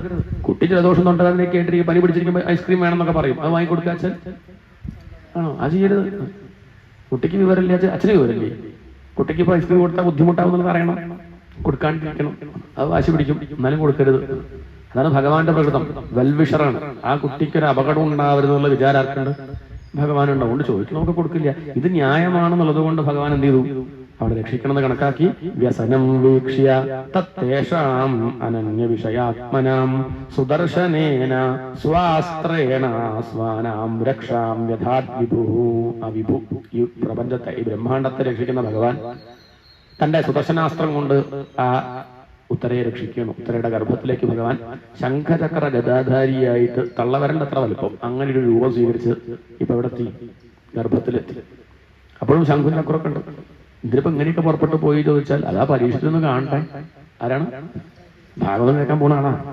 ഇനി ഭാവിയിൽ ശ്രീശുകളുടെ മുന്നിൽ ഇരുന്നിട്ട് ഇങ്ങനെ ഭാഗവതം കേൾക്കുന്ന ആളൊന്ന് പോയി കാണണ്ടേ എന്ന് കരുതി ഭഗവാൻ തന്റെ ആ നീലമേഘ ശ്യാമള രൂപം ധരിച്ച് ശംഖചക്ര ഗദാധാരിയായി പരീക്ഷത്തിന് ചുറ്റും ഭഗവാൻ അങ്ങോട്ട് പ്രദക്ഷിണം വെച്ചു, ഈ അസ്ത്രത്തെ നിർവീര്യമാക്കാൻ. നമ്മൾ ഭഗവാനെ പ്രദക്ഷിണം വയ്ക്കും, ഭഗവാൻ അങ്ങോട്ട് വയ്ക്കാറുണ്ടോ? അല്ല പരീക്ഷത്തിന്റെ ഭാഗ്യം. പരീക്ഷത്ത് അവിടെ അങ്ങനെ ഇരിക്കുന്നു, ഭഗവാൻ തന്റെ ചുറ്റും ഇങ്ങനെ പോണത് ആര് കാണുന്നു? പരീക്ഷത്ത് കാണുന്നു. ഗർഭത്തിലിരിക്കെ തന്നെ ഭഗവാനെ കാണാനുള്ള ഭാഗ്യം ആർക്കുണ്ടായി? പരീക്ഷത്തിനുണ്ടായി. അങ്ങനെ തന്നെയാണ് ശ്രീശുവരും. അതാണ് ശ്രീശുവരും പരീക്ഷത്തും തമ്മിലുള്ള ബന്ധം. ശ്രീശുവരും ഗർഭത്തിലിരിക്കുമ്പോൾ ആരെ കണ്ടു? ഭഗവാനെ കണ്ട ആളാണ്. പരീക്ഷത്തും ഗർഭത്തിലിരിക്കുമ്പോൾ ഭഗവാനെ കണ്ട ആളാണ്. അങ്ങനെ ഭഗവാൻ ആ അസ്ത്രത്തെ നിർവീര്യമാക്കി ഈ പരീക്ഷത്തിനെ രക്ഷിച്ചു. പുറമേക്കന്നെ വന്നു. ഈ കാഴ്ച അതാര് കണ്ടു? അത് ആ അമ്മ കുന്തിദേവി കണ്ടു. മാമംസ്ഥാശ്ചര്യം സർവാശ്ചര്യമയേച്യുതേ. നമ്മളോടായിട്ട് പറയണം, ഇത് കണ്ടിട്ട് വലിയ ആശ്ചര്യം എന്ന് വിചാരിക്കണ്ട. അങ്ങനെ ഭഗവാൻ അങ്ങോട്ട് ഉള്ളിലേക്ക് പ്രവേശിച്ച് ഗർഭത്തെ രക്ഷിക്കുക എന്നാണെങ്കിൽ നമ്മളൊക്കെ ഇപ്പൊ പുറത്തേക്ക് വന്ന് ആരുടെ കാരുണ്യം കൊണ്ടെന്നാ വിചാരിക്കുന്നത്? എന്താണ്? അല്ല, നമ്മളൊക്കെ ഇപ്പം അമ്മയുടെ ഗർഭത്തിൽ നിന്ന് വന്നവരനെയല്ലേ? അല്ലേ? അല്ലാണ്ട് വന്നവരെങ്കിലും ഉണ്ടോ? അല്ല, അങ്ങനെ നിശ്ചല്യ അറിയില്ല. നമ്മൾ അങ്ങനെ വന്നവരല്ലേ? അങ്ങനെ ആകുമ്പോ നമ്മൾ അമ്മയുടെ ഗർഭത്തിലിരിക്കുമ്പോ ആരെ നമ്മളെ രക്ഷിച്ചു? നേഴ്സോ ഡോക്ടറോ അമ്മയോ? വലിയ കുഴപ്പമൊന്നുമില്ലാണ്ട് അങ്ങനെ പുറത്തേക്ക് എത്തിയത് ആരുടെ കാരുണ്യം കൊണ്ടാണ്? ഭഗവാന്റെ കാരുണ്യം കൊണ്ടാണെന്നെങ്കിൽ ഭഗവാനോട് നന്ദി പറയണ്ടേ? ചോദിക്കണം. നന്ദി പറയണ്ടേ? ഇടയ്ക്കൊന്നും അമ്പലത്തേക്ക് വരിക, നന്ദി കിട്ടും. ഗർഭത്തിന് അങ്ങോട്ട് പോയില്ലല്ലോ, എന്തായാലും ഒന്നുമല്ലോ, പുറത്തേക്ക് എത്തിയല്ലോ എന്നും നന്ദി പറഞ്ഞു. ഉച്ചയ്ക്ക് ഊണ് കഴിഞ്ഞു, നല്ല സദ്യ അല്ലേ? സദ്യ കഴിച്ചു. ആ കഴിച്ചങ്ങോട്ട് അവസാനം തുറന്നങ്ങോട്ട് കഴിക്കുമ്പോൾ ഭാഗ്യം ഇന്നും തരായി. എന്താണ് നാളത്തെ കാര്യം? ഇതുവരെ മുടക്കാണ്ട് അങ്ങനെ തരുന്നുണ്ടല്ലോ, നന്ദി എന്നുള്ളൊരു ഭാവം. വലിയ മന്ത്രത്തിലൊന്നും പറയുന്നില്ല, പക്ഷെ വലിയ കുഴപ്പമൊന്നുമില്ല. കണ്ട് ആസ്വദിച്ച് കഴിക്കാൻ ഇപ്പോഴും സാധിക്കും. ചിലത് കഴിക്കാൻ ഉണ്ടായിട്ട് കാര്യമില്ല, നാമൊരു രുചിയില്ലെങ്കിലും വല്ലതും മനസ്സിലാവും. എന്ത് കഴിക്കുമ്പോൾ കഷായം കുടിക്കുന്ന പോലെ കണ്ട കാര്യം. ഇതൊന്നും ഇപ്പോഴും വലിയ പ്രശ്നമില്ലാണ്ട് വർക്ക് ചെയ്യുന്നുണ്ടല്ലോ, നന്ദി എന്നൊരു ഭാവം ഉണ്ടാവണം. അതാണ് വേണ്ടത്. ഇവിടെ കുലദേവി നന്ദി പറയണം. നമ്മളൊക്കെ നന്ദി പറയണം. കാരണം നമ്മളെയൊക്കെ ഗർഭത്തുനിന്ന് രക്ഷിച്ചത് ഈ ഭഗവാൻ തന്നെയാണ്. അതുകൊണ്ട് ഈ കഥ കേട്ടിട്ട് വലിയ അത്ഭുതമായിട്ട് വിചാരിക്കുന്നു വേണ്ട. ഭഗവാൻ തന്നെയാണ് നമ്മളെയൊക്കെ രക്ഷിച്ചത്. അതുകൊണ്ട് നമ്മളൊക്കെ തന്നെയാണ് ആര്? പരീക്ഷത്തുമാർ. നമ്മുടെ കഥയാണ് ഇങ്ങനെ വ്യംഗ്യമായിട്ട് പറയാണ്. ശരിക്കും പരീക്ഷത്തിന്റെ പേരെന്താ? വിഷ്ണുരാധൻ. എന്താ അർത്ഥം? വിഷ്ണുവിനാൽ രക്ഷിക്കപ്പെടുന്നവൻ, അല്ലെ വിഷ്ണുവിനാൽ രക്ഷിക്കപ്പെട്ടവൻ. നമ്മളെയൊക്കെ രക്ഷിക്കുന്നത് ആരാ? ഭഗവാൻ തന്നെയാണ്. നമ്മളത് അറിയുന്നില്ല. നമ്മൾ പരീക്ഷിതമാരായിട്ടിരിക്കുകയാണ്, പരീക്ഷിക്കുകയാണ്. സംശയിക്കേണ്ട, പരീക്ഷിക്കൊന്നും വേണ്ട, ഭഗവാനാണ് രക്ഷിക്കുന്നത്. ഈ കാഴ്ച കണ്ടപ്പോൾ മുത്തശ്ശി ഓടി വന്നു, ഭഗവാനിന് നമസ്കരിക്കണം എന്ന് വിചാരിക്കുകയാണ്. നമസ്കരിക്കണോ വേണ്ട എന്നുള്ള സംശയത്തിലായിരുന്നു ഇത്രയും നേരം. കാരണം കൃഷ്ണൻ തന്റെ സഹോദരന്റെ മകനാണ്. സഹോദരന്റെ മകനെ അങ്ങോട്ട് പോയി നമസ്കരിക്കുക പറഞ്ഞാൽ ശരിയാണ്? നമ്മൾ നമസ്കരിക്കാറുണ്ടോ സഹോദരന്റെ മകനെ? അങ്ങോട്ട് നമസ്കരിക്കാനല്ലാതെ അങ്ങോട്ട് പോയി നമസ്കരിക്കുകയാണോ? അപ്പൊ ഞാൻ അച്ഛമ്പങ്ങളല്ലേ? കൃഷ്ണന്റെ ആരാ? കൃഷ്ണന്റെ അച്ഛൻ വസുദേവരുടെ സഹോദരിയാണ് പൃഥ, കുന്തിദേവി. തന്റെ സഹോദരനായ വസുദേവരുടെ ഉണ്ണിയെ ഞാൻ നമസ്കരിക്കുകയാണ്. പക്ഷെ കുന്തിദേവിക്ക് അറിയാം ആര് ഇത് സാധാരണ കുട്ടിയല്ല. തമദ്ഭുതം ബാലകം ആദ്യം പറഞ്ഞിട്ടുണ്ടല്ലോ, ഇത് സാധാരണ കുട്ടിയല്ല. ആ പരബ്രഹ്മൻ തന്നെ വസുദേവരുടെയും ദേവകിയുടെയും മകനായിട്ട് വന്നേ ഉള്ളൂ. ഇടയ്ക്കൊക്കെ ആ ഒരു ദിവ്യത കാണിച്ചു കൊടുക്കണമുണ്ട്. ഇപ്പൊ കണ്ടില്ലേ? ഇപ്പം കണ്ടില്ലേ, ഇപ്പം സാധാരണക്കാർക്ക് ചെയ്യാൻ പറ്റിയ കാര്യമാണോ ഭഗവാൻ ചെയ്തത്? അപ്പൊ അതുകൊണ്ട് ഇനിയും അടിച്ചു നിൽക്കണ്ട. കാരണം ആയുസ് ഇങ്ങനെ കൊഴിഞ്ഞുകൊണ്ടിരിക്കുകയാണ്, പോയിക്കൊണ്ടിരിക്കുകയാണ്. ഭഗവാനെ നമസ്കരിക്കാൻ കിട്ടുന്ന അവസരം എന്ത് ചെയ്യണ്ട, അത് കളയണ്ട. എന്തെങ്കിലും പേരുണ്ടാക്കി നമസ്കരിക്കുക. നമ്മളത്തേക്ക് വരാനുള്ള അവസരങ്ങൾ കളയരുത്, കാരണം ആയുസ് പോയിക്കൊണ്ടിരിക്കുകയാണ്. ഭാഗവതം കേൾക്കാനുള്ള അവസരം കളയരുത്, കാരണം നമ്മൾ തിരക്ക് കൂടി വരില്ലേ, പ്രാരബ്ധം കൂടി വരികയാണ്, ബുദ്ധി കുറഞ്ഞു വരികയാണ്, ആയുസും കുറഞ്ഞു വരികയാണ്, ആഗ്രഹങ്ങൾ കൂടി വരികയാണ്. എനിക്കാവുമ്പം അധികമൊന്നും സമയം ഇനി കിട്ടിക്കോളന്നില്ല. ഇതുപോലെ സ്വസ്ഥമായിട്ടിരിക്കാൻ ഇനി സമയം കിട്ടിക്കോളണം. ഇനിയിപ്പോൾ എന്തൊക്കെ കണ്ടുപിടിക്കുവോ, മൊബൈൽ വന്നപ്പോൾ തന്നെ കഴിഞ്ഞു. ഇനി ഭാവിയിൽ ഇപ്പൊ AI കുടുങ്ങി. ഇനിയിപ്പം അങ്ങനെ ഒന്നും ആവശ്യമില്ല, ആദ്യം ആവശ്യമില്ല. അപ്പൊ അങ്ങനെയൊക്കെ വരുമ്പോൾ ഇനിയിപ്പോൾ എന്താ ഉണ്ടാവുക നിശ്ചയില്ല. അപ്പൊ അതുകൊണ്ട് ഉള്ള സമയം നല്ലോണം അങ്ങോട്ട് കഴിയുക. ഈ അമ്മ ഓടി വന്നു, ഇനി നമസ്കരിക്കാണ്ടിരിക്കാൻ വയ്യ എന്ന് കരുതി നമസ്കരിക്കുകയാണ്. നമസ്യേ പുരുഷം തു ആദ്യം ഈശ്വരം പ്രകൃതേഹപരം. നമസ്കരിക്കണതിന്റെ മുന്നേയായിട്ട് മുൻകൂർ ജാമ്യം എടുക്കുകയാണ്. ഞാൻ ഇനി നമസ്കരിക്കുമ്പം കൃഷ്ണ നീ വേണ്ടാന്ന് പറയരുത്. കൃഷ്ണൻ അങ്ങനെ പറയുന്നുണ്ടാവും, അല്ലെങ്കിൽ ഇപ്പൊ അങ്ങനെ പറയേണ്ട കാര്യമില്ല. അച്ഛമ്മങ്ങൾ നമസ്കരിക്കും വേണ്ടേ, ഒരു വലിയ അച്ഛമ്മങ്ങൾ എന്നെ വന്ന് നമസ്കരിക്കുക, ആളുടെ എന്നെ പറയിപ്പിക്കാനായിട്ട് വേണ്ട, ഞാൻ അങ്ങോട്ട് നമസ്കരിക്കുക, അല്ലാതെ അങ്ങോട്ടല്ല എന്ന് കൃഷ്ണ നീ പറയാൻ നിൽക്കണ്ട. ഞാൻ നിന്നെ ഇപ്പം കാണുന്നത് എന്റെ സഹോദരന്റെ മകനായിട്ടല്ല. അതെവിടെയും പറയുന്നില്ലല്ലോ. ഇവിടെ പന്തേ പറഞ്ഞിട്ടുള്ളൂ നമസ്യേ പുരുഷം. ആരാണ് പുരുഷൻ എന്ന് പറഞ്ഞാൽ? സ്ത്രീ പുരുഷൻ എന്നുള്ള പുരുഷനല്ല, സ്ത്രീയിലും പുരുഷനിലും ഉള്ള പുരുഷൻ. സ്ത്രീയിലും പുരുഷനിലും മാത്രല്ല, ഇനി നപുംസകം ഉണ്ടെങ്കിൽ അതിലും, ഇനി എന്തിലും, മനുഷ്യനിലും മൃഗത്തിലും പക്ഷിയിലും സസ്യത്തിലും പുരിശേതയതി പുരുഷ. ഇവിടെ എന്തൊക്കെ ഉണ്ടോ അതിലൊക്കെ ഇരിക്കുന്നത് ആരെയാണ്? അത് ഈ പുരുഷനാണ്. സഹസ്രശീരുഷാ പുരുഷ സഹസ്രാക്ഷ സഹസ്രപാദ് സഭൂമിം വിശ്വതോ വൃത്വാത്യതിഷ്ഠദശാങ്കുലം പുരുഷ ഏവ ഇതം സർവം. ഇതൊക്കെ ആരാണ്? ഇതൊക്കെ ആ പുരുഷൻ തന്നെയാണ്. ഇതൊക്കെ കൃഷ്ണനാണ്, ഇതൊക്കെ ഭഗവാനാണ്. ആ പുരുഷൻ എന്താണ്? നമസ്യേ പുരുഷം തു ആദ്യം ഈശ്വരം. ആരാണ്? ഈശ്വരനെ നമസ്കരിക്കുന്നു, ആദ്യനെ നമസ്കരിക്കുന്നു. ഏറ്റവും ആദ്യം ഉണ്ടായത് എവിടുന്ന? അത് ഭഗവാൻ. എന്താണോ ആദ്യം ഉണ്ടായത്, ആ ഉണ്ടായത് എവിടുന്ന? ആ ഉണ്ടായ വസ്തു ഉണ്ടായത് ഭഗവാനിൽ നിന്നാണ്. ഭഗവാൻ ഉണ്ടായി എന്ന് പറയാൻ പറ്റുമോ? ഇല്ല. എന്താ കുഴപ്പം? ഉണ്ടായെന്ന് പറഞ്ഞാൽ ഇല്ലാണ്ടായെന്ന് പറയേണ്ടി വരും. എന്താണ്? ബർത്ത് ഡേറ്റ് ഉണ്ടെങ്കിൽ എന്തും ഉണ്ടാവും, ഡെത്ത് റേറ്റ് ഉണ്ടാവും. അതുകൊണ്ട് ഭഗവാന്റെ കാര്യം പറയുമ്പോൾ നല്ലോണം സൂക്ഷിച്ചു വേണം പറയാൻ. ഭഗവാൻ ജനിച്ചു എന്ന് പറഞ്ഞാൽ എന്ത് പറയേണ്ടി വരും? മരിച്ചു എന്ന് പറയേണ്ടി വരും. അതുകൊണ്ട് ഭാഗവത്തിൽ വളരെ ശ്രദ്ധിച്ചിട്ട് ശ്രീശുകരും വ്യാസരൊക്കെ പദം പ്രയോഗിക്കുള്ളൂ. ജനിച്ചു എന്ന് എവിടെയും കാണില്ല. അവതരിച്ചു, കാണപ്പെട്ടു, കണ്ടു, അങ്ങനെയൊക്കെ പറയുള്ളൂ. അതല്ലാണ്ട് പറയില്ല. കൃഷ്ണാവതാരം പറയുമ്പോ എങ്ങനെയാ പറഞ്ഞത്? വസുദേവ ഐക്ഷത. വസുദേവര് അങ്ങനെ കണ്ടു, അത്രയുള്ളൂ. കൃഷ്ണൻ അങ്ങനെയാണെന്നോ, കൃഷ്ണൻ ജനിച്ചു എന്നോ പറഞ്ഞിട്ടില്ല. ദേവകീടിയും വസുദേവരുടെയും അടുത്തായിട്ട് ആരെ കണ്ടു? ഈ ഒരു രൂപത്തിൽ ഭഗവാനെ കണ്ടു. അതുകൊണ്ട് വളരെ ശ്രദ്ധിച്ചിട്ടാ. ഇവിടെ ആദ്യം പുരുഷം പ്രകൃതേഹപരം. അങ്ങ് ഈശ്വരനാണ്, പ്രകൃതിക്കും അപ്പുറത്താണ്. നമ്മളൊക്കെ പ്രകൃതിയുടെ ഉള്ളിൽപ്പെട്ടതാണ്. രണ്ട് വ്യത്യാസമുണ്ട്. എന്താ വ്യത്യാസം? നമ്മളൊക്കെ ജീവന്മാരാണ്. ജീവനും ഈശ്വരനും തമ്മിലുള്ള വ്യത്യാസം എന്താ ചോദിച്ചാൽ, നമുക്ക് ദുഃഖമുണ്ട്, ഈശ്വരന് ദുഃഖമില്ല. അത് തന്നെ ദുഃഖമാണ് മായ. മായയിൽപ്പെട്ടവരാണ് നമ്മളൊക്കെ. എന്നാ ഭഗവാനോ മായയിൽപ്പെട്ട ആളാണോ? അല്ലല്ല. ഭഗവാൻ മായയുടെ ഉടമയാണ്, നമ്മൾ മായയുടെ അടിമയാണ്. രണ്ട് വ്യത്യാസമുണ്ട്.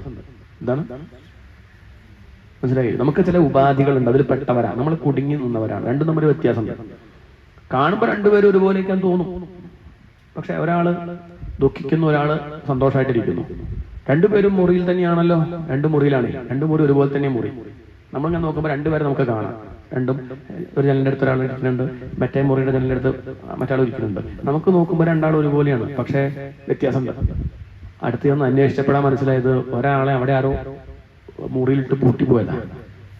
കുറെ തട്ടി വിളിച്ചു, ആരും തുറക്കണില്ല. വിഷമിച്ച് അവസാനം ആരെങ്കിലും തുറക്കേരിക്കുന്ന കരുതി ജനലിന്റെ അടുത്ത് വന്നിരിക്കുകയാണ്. ആര്? ഒരാള്. മറ്റാളെ പോയി നോക്കിയപ്പോൾ അയാൾ പുറമുള്ള ശല്യം വേണ്ട കരുതി ഒറ്റയ്ക്ക് ഈ വാതിന്റെ റൂമിനുള്ളിൽ വന്ന് കൊച്ചിട്ടിട്ട് ശല്യം വേണ്ട കരുതി സമാധാനമായിട്ടിരിക്കുകയാണ്. നമ്മളെ ദൃഷ്ടിയിൽ രണ്ടുപേരും ഒരുപോലെയാണ്. എന്നാ ഒരുപോലെയാണോ? ഒരാൾ സ്വതന്ത്രനാണ്, മറ്റാളോ ദുഃഖിയാണ്. ഒരാള് സന്തോഷമായിട്ടിരിക്കുകയാണ്. വ്യത്യാസം ഉണ്ടെന്ന് അർത്ഥം. ഇതുപോലെ ഭഗവാൻ മായയ്ക്ക് ഉടമയാണ്, നമ്മളൊക്കെ മായയ്ക്ക് അടിമയാണ്. കാരണം നമുക്ക് ദുഃഖം നമുക്ക് ഇല്ലാണ്ടാക്കാൻ അത്ര പെട്ടെന്ന് സാധിക്കുന്നില്ല. ദുഃഖത്തിൽ പെടുന്നവരാണ്. ഭഗവാൻ ആ ദുഃഖത്തിൽ പെടാത്ത ആളാണ്. അതാണ് ഇവിടെ പ്രകൃതേഹപരം അലക്ഷ്യം. അങ്ങയെ കാണാൻ സാധിക്കില്ല. അതാണ് വലിയ വിഷയം. അങ്ങനെയാണ് എത്ര എളുപ്പമായിരുന്നു അല്ലേ ഭഗവാനെ പറ്റി പറഞ്ഞു കൊടുക്കാൻ പറ്റുമോ? അതും പറ്റില്ല. അങ്ങനെ എത്ര സുഖമായിരുന്നു. അല്ല, അപ്പൊ പറഞ്ഞു കൊടുക്കണല്ലേ ഇപ്പൊ തിരുമേനിയൊക്കെ ചെയ്യണത് അതല്ലേ ചോദിച്ചാൽ. എന്നിട്ട് ഇപ്പൊ ആർക്കാ മനസ്സിലായത്? അതാ പറഞ്ഞ പറയുന്ന ആൾക്ക് മനസ്സിലായില്ല, കേൾക്കണോളൂ. അങ്ങനെ നടക്കേണ്ടതല്ലാതെ എന്താ നടക്കുന്നത്? എത്ര പേർക്ക് എത്ര പറഞ്ഞാൽ പെട്ടെന്ന് മനസ്സിലായെങ്കിൽ ഇത്രയൊന്നും ആവശ്യമില്ലല്ലോ. 2-2.5 മണിക്കൂറൊക്കെ വേണോ? 7 ദിവസമൊക്കെ ആവശ്യമുണ്ടോ? തത്വം മതി. ശരി, അടുത്ത വണ്ടിക്ക് പോവാം പോരെ. അത് മനസ്സിലാവാത്തോണ്ടല്ലേ ഇത് ഇങ്ങനെ പറയേണ്ടി വരുന്നത്. അതാ കുഴപ്പം. മറ്റുള്ളതൊന്നും ഇങ്ങനെ ബുദ്ധിമുട്ടില്ലല്ലോ. ലഡു കിട്ടില്ലേ? അപ്പോഴും കപ്പല് ഓടുന്നു. അവർക്ക് സംഗതി ഒക്കെ കിട്ടി, എന്റെ രുചി വരെ കിട്ടി, നിറം കിട്ടി, മഞ്ഞ ലഡു, ചുവന്ന ലഡു, മുന്തിരിയുള്ള ലഡു, എന്തൊക്കെ കിട്ടി അതിൻ്റെ ഇടയ്ക്ക്. എന്നാൽ ഭഗവാൻ എന്ന് പറയുമ്പോൾ എന്തെങ്കിലും കിട്ടുന്നുണ്ടോ? സത്യം, ജ്ഞാനം, അനന്തം എന്നൊക്കെ പറയുമ്പോൾ എന്താ കിട്ടുന്നത്? വിധം, ശംവിധം, നിർമ്മലം, നിർവികൽപ്പം. എന്താ കിട്ടിയത്? വ്യത്യാസം. അത് കിട്ടുന്നില്ല. അത് പറഞ്ഞ് ബോധിപ്പിക്കാൻ സാധിക്കില്ല. അലക്ഷ്യം. പക്ഷേ പറഞ്ഞ് ബോധിപ്പിക്കാൻ പറ്റണില്ലെങ്കിലും നമുക്ക് പലതും പറയാൻ സാധിക്കുന്നത് അതുള്ളതുകൊണ്ടാട്ടോ. അലക്ഷ്യം സർവഭൂതാനാം, എല്ലാ ജീവജാലങ്ങളുടെയും അന്തർബഹിരവസ്ഥിതം, അകത്തും പുറത്തും ഇരിക്കുന്നത് ഇതാണ്. ആരാണ്? നമ്മളുടെയൊക്കെ അകത്തും പുറത്തും ആരാ? ഇനി അകും പുറമൊന്നുമില്ല, ഉണ്ടെങ്കിൽ അകത്തും പുറത്തും ഇരിക്കുന്നത്. ഓടിന്റെ ഈ വിളക്കിന്റെ അകത്തും പുറത്തും ഓടല്ലേ ഉണ്ടോ? അകം പുറമുണ്ടോ? അകം നമ്മൾ പറയല്ലേ. ഈ വിളക്കിന്റെ അകത്തും പുറത്തും ആരാ? ഓടാണ്. അത്രയേ ഉള്ളൂ. ഓടല്ലാണ്ടൊന്നുമില്ല. ഓട് മാറ്റിയപ്പനെ വിളക്കില്ല. ഇതുപോലെ ഈശ്വരനെ അങ്ങോട്ട് മാറ്റി വെച്ച നമ്മളില്ല. അതാണ് പറഞ്ഞിരിക്കുന്നത്. അന്തർബഹിരവസ്ഥിതം, അകത്തും പുറത്തും അങ്ങാണ്. എല്ലാ ദിക്കിലുള്ളത് കൊണ്ടാണ് അങ്ങയെ അറിയാൻ പറ്റാത്തത്. എല്ലാ ദിക്കിലുള്ളതിന് അങ്ങനെ അറിയാൻ പറ്റുമ്പോഴൊന്നുമില്ല. പക്ഷെ അനുഭവിക്കാൻ പറ്റും. എന്താണ്? അറിയില് നമുക്ക് അന്യമായ ഒന്നല്ലേ അറിയാൻ പറ്റുള്ളൂ. അനുഭവിക്കാൻ നമുക്ക് പറ്റും. നമുക്കിപ്പം വായു എല്ലാ ദിക്കിലും ഉണ്ട്. നമുക്കത് കാണാൻ പറ്റണുണ്ടോ? ഉണ്ടോ? വായു കാണാൻ പറ്റും. പക്ഷെ നമ്മൾ അനുഭവിക്കുന്നില്ലേ? ഫാനിലോട്ട് പോയി അങ്ങനെ അനുഭവിക്കാം അല്ലേ? ഇതുപോലെയാണ് ഭഗവാൻ. നമുക്ക് കാണാൻ പറ്റില്ല, പക്ഷെ അനുഭവിക്കാം. ഇലക്ട്രിസിറ്റി നമ്മൾ കാണാൻ പറ്റുന്നുണ്ടോ? പിന്നെ എങ്ങനെയുണ്ടെന്ന് മനസ്സിലാക്കുന്നത്? ബൾബ് കത്തണുണ്ട്. അപ്പൊ ഇലക്ട്രിസിറ്റി കണ്ടോ? ഇലക്ട്രിസിറ്റി കണ്ടില്ല. പിന്നെ ആ ബൾബ് കത്തുന്നത് കൊണ്ട് ഊഹിച്ചു എന്തുണ്ടാവും? കറണ്ട് ഉണ്ടാവേണ്ടതാണ്, അല്ലെങ്കിൽ അത് കത്തില്ല. ഫാന് കറങ്ങണുണ്ട്, എന്താ അർത്ഥം? കറണ്ട് അതിലൂടെ വരുന്നത് കൊണ്ടാണ് അത് കറങ്ങുന്നത്. കറണ്ട് കണ്ടു, കറണ്ട് കണ്ടില്ല. കറണ്ട് അങ്ങനെ കാണാൻ പറ്റില്ല. അത് ഫാനിലൂടെ വരുമ്പോൾ കറങ്ങും. ബൾബിലൂടെ വരുമ്പോൾ കറങ്ങി. അയ്യോ, ബൾബിലൂടെ വന്നാൽ കറങ്ങിയാൽ വയ്യ. ബൾബിലൂടെ വരുമ്പോൾ കത്തും, ഫാനിലൂടെ വരുമ്പോൾ കത്തും. അയ്യോ, അത് അപ്പൊ വ്യത്യാസമുണ്ട്. അതിലൂടെ കത്തിയാൽ വയ്യ. അത് ഓരോ ഉപാധിക്കനുസരിച്ച് മാറും. ഒരേ ഒരു ചൈതന്യം എന്നിലൂടെ വരുമ്പോൾ പറയുന്നു, നിങ്ങളോട് വരുമ്പോൾ കേൾക്കുന്നു അല്ലെ? വ്യത്യാസമുണ്ട് അർത്ഥം. ഓരോന്നിലും ഓരോന്നാവും. മൃഗത്തിൽ വരുമ്പം ആ ചൈതന്യത്തിന് വ്യത്യാസമുണ്ട്. ചൈതന്യത്തിന് വ്യത്യാസമില്ല. ആ മൃഗം എന്ന ഉപാധിയിൽ വരുമ്പോൾ നായയോടെ വരുമ്പോൾ കുറയ്ക്കും. ഇപ്പൊ കടിച്ചൊന്നും വരും.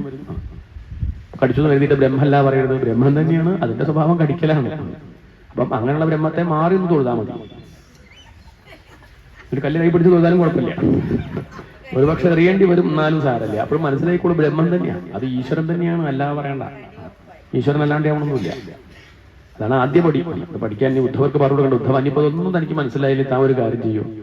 ഈ തത്വം ബോധ്യമാവണത് വരെ എന്തിനൊക്കെ കണ്ടാലും വീണങ്ങോട്ട് നമസ്കരിക്കുക. എന്താണ്?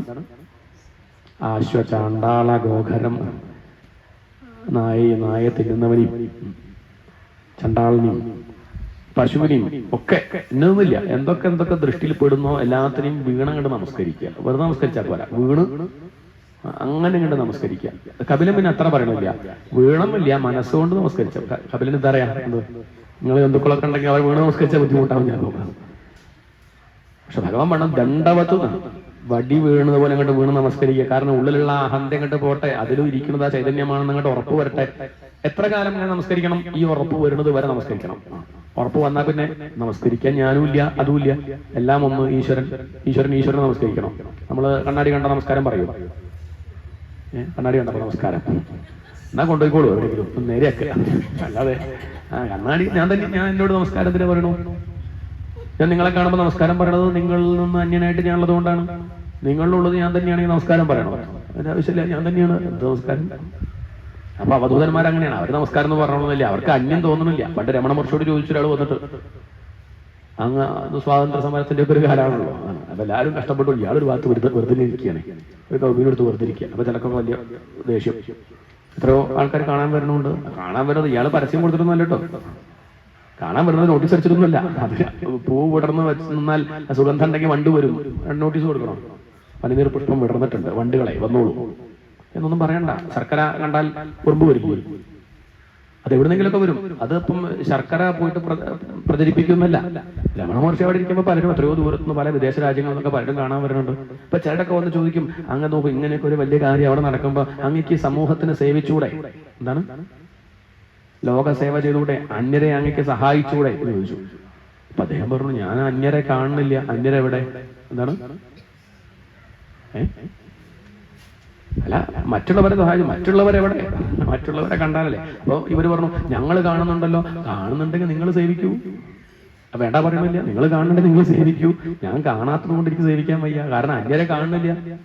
അപ്പൊ അതുകൊണ്ട് രമണ മഹർഷി സേവിച്ചില്ല പറയരുത്. ഇങ്ങനെയുള്ള എത്രയോ മഹാത്മാക്കള് പ്രത്യക്ഷത്തിൽ നമ്മൾ ലോകദൃഷ്ടി നമ്മൾ നോക്കി സമരം ചെയ്തൊന്നും കാണില്ല. പക്ഷെ ഇവരുടെയൊക്കെ അവരുടെ ആ പ്രഭാവം തന്നെ എത്രയോ പേരെ സ്വാധീനിച്ചിട്ടില്ലേ. രാമകൃഷ്ണദേവൻ സമരം ചെയ്തു. രാമകൃഷ്ണദേവൻ ഉള്ളതുകൊണ്ടല്ലേ വിവേകാനന്ദ സ്വാമി ഉണ്ടായത് അല്ലേ? അദ്ദേഹം ചിക്കാഗോയിൽ പോയി, രാമകൃഷ്ണദേവൻ ചിക്കാഗോയിൽ പോയോ? ഇല്ല. ധർമ്മത്തെ പ്രചരിപ്പിച്ചോ ചോദിച്ചാൽ നമ്മുടെ ദൃഷ്ടിയിലില്ല. പക്ഷെ അവരൊക്കെ വളരെ മൗനമായും കൊണ്ട് പലതും ചെയ്തിട്ടുണ്ട്. അതൊന്നും നമ്മൾ അറിയാണ്ട പോകരുത്. നമ്മുടെ വിചാരം ലോകസേവ ചെയ്താൽ മാത്രമേ ആരാവുള്ളൂ, അങ്ങനെയൊക്കെ ഒരു ധാരണ പൊതുവേ ഉണ്ട്. ഗുരുദേവന്റെ കൃതികളൊന്നും നോക്കില്ല, അദ്ദേഹം ചെയ്ത ലോകസേവയ്ക്ക് മാത്രം പ്രാധാന്യം കൊടുക്കുന്നവരുണ്ട്. അദ്ദേഹം വലിയ അദ്വൈതിയായിരുന്നു. അദ്ദേഹത്തിന്റെ ആത്മോപദേശമൊക്കെ കേട്ടാൽ നമുക്ക് മനസ്സിലാവില്ലേ. അദ്ദേഹം എല്ലാ ദേവന്മാരെ പറ്റിയിട്ടും എഴുതിയിട്ടുണ്ട്.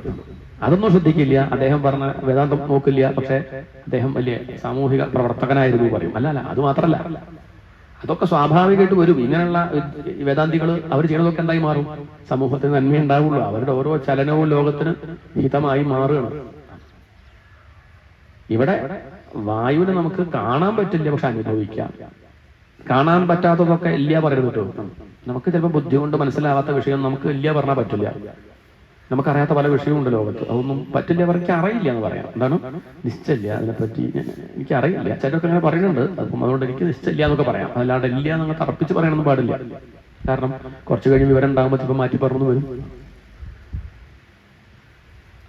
വായു ഞാൻ കണ്ടിട്ടില്ല, പക്ഷെ ഇല്ല എന്ന് ഞാൻ പറയണില്ല, അങ്ങനെ പറയാം. വായു ഉള്ളതുകൊണ്ടാണ് നമ്മൾ നിൽക്കുന്നത്. കാറ്റ് പോയുള്ള കാര്യം പറയാനില്ല. കാറ്റുള്ളതുകൊണ്ടാണ് ഞാൻ നിൽക്കുന്നത് തന്നെ. ഇതുപോലെ ഈശ്വരൻ ഉള്ളത് കൊണ്ടാണ് നമ്മളൊക്കെ നിൽക്കുന്നത്. ഈശ്വരൻ ഉണ്ടോ ഇല്ലയോ എന്നുള്ളത് ചോദിച്ചാൽ സംശയിക്കണ്ട, ഉണ്ട്. എന്താ കാരണം? ഞാനുണ്ട്. ഈശ്വരൻ എന്ന് പറയുമ്പോൾ അല്ലേ കുഴപ്പമുള്ളൂ. താൻ ഉണ്ടോ ചോദിച്ചാൽ ഉണ്ടോ ഇല്ലയോ സംശയം പറയുമോ? ഉണ്ടോ നോക്കട്ടെ, ഞാൻ പുസ്തകം വായിച്ചു 2 ദിവസം കഴിഞ്ഞിട്ട് പറഞ്ഞാൽ മതിയോ? അല്ല, ചോദിക്കുന്നില്ല.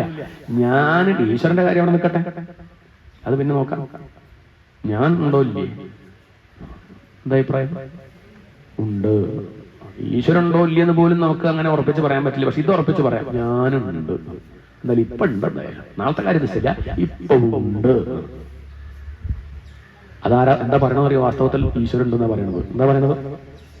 ആ ഉണ്ട് എന്നുള്ളത് എങ്ങനെ അറിഞ്ഞു? അതാണ് അബോധം. ആ ബോധത്തെയാണ് ഇപ്പം ഇവിടെ ഈശ്വരൻ എന്ന് പറയുന്നത്. അതാണ് ഇപ്പം കുന്തിദേവി പറയുന്നത് ഈ ബോധത്തെയാണ്. കൃഷ്ണന്റെ പേരൊന്നും ഇപ്പൊ എത്തുന്നില്ല. ഇപ്പം ബോധത്തെ തന്നെ പറയണം. ഇനി അങ്ങോട്ട് എത്തിക്കും. നമസ്യേ പുരുഷം തുവാദ്യം. ആ പുരത്തിൽ ശയിക്കുന്ന അഹം എന്ന ബോധത്തെയാണ് ഇപ്പൊ നമസ്കരിച്ചത്. ആ ബോധമുണ്ടെങ്കിലേ ഈ കാണുന്നതൊക്കെ ഉള്ളൂ, ബോധമില്ലെങ്കിൽ ഒന്നുമില്ല.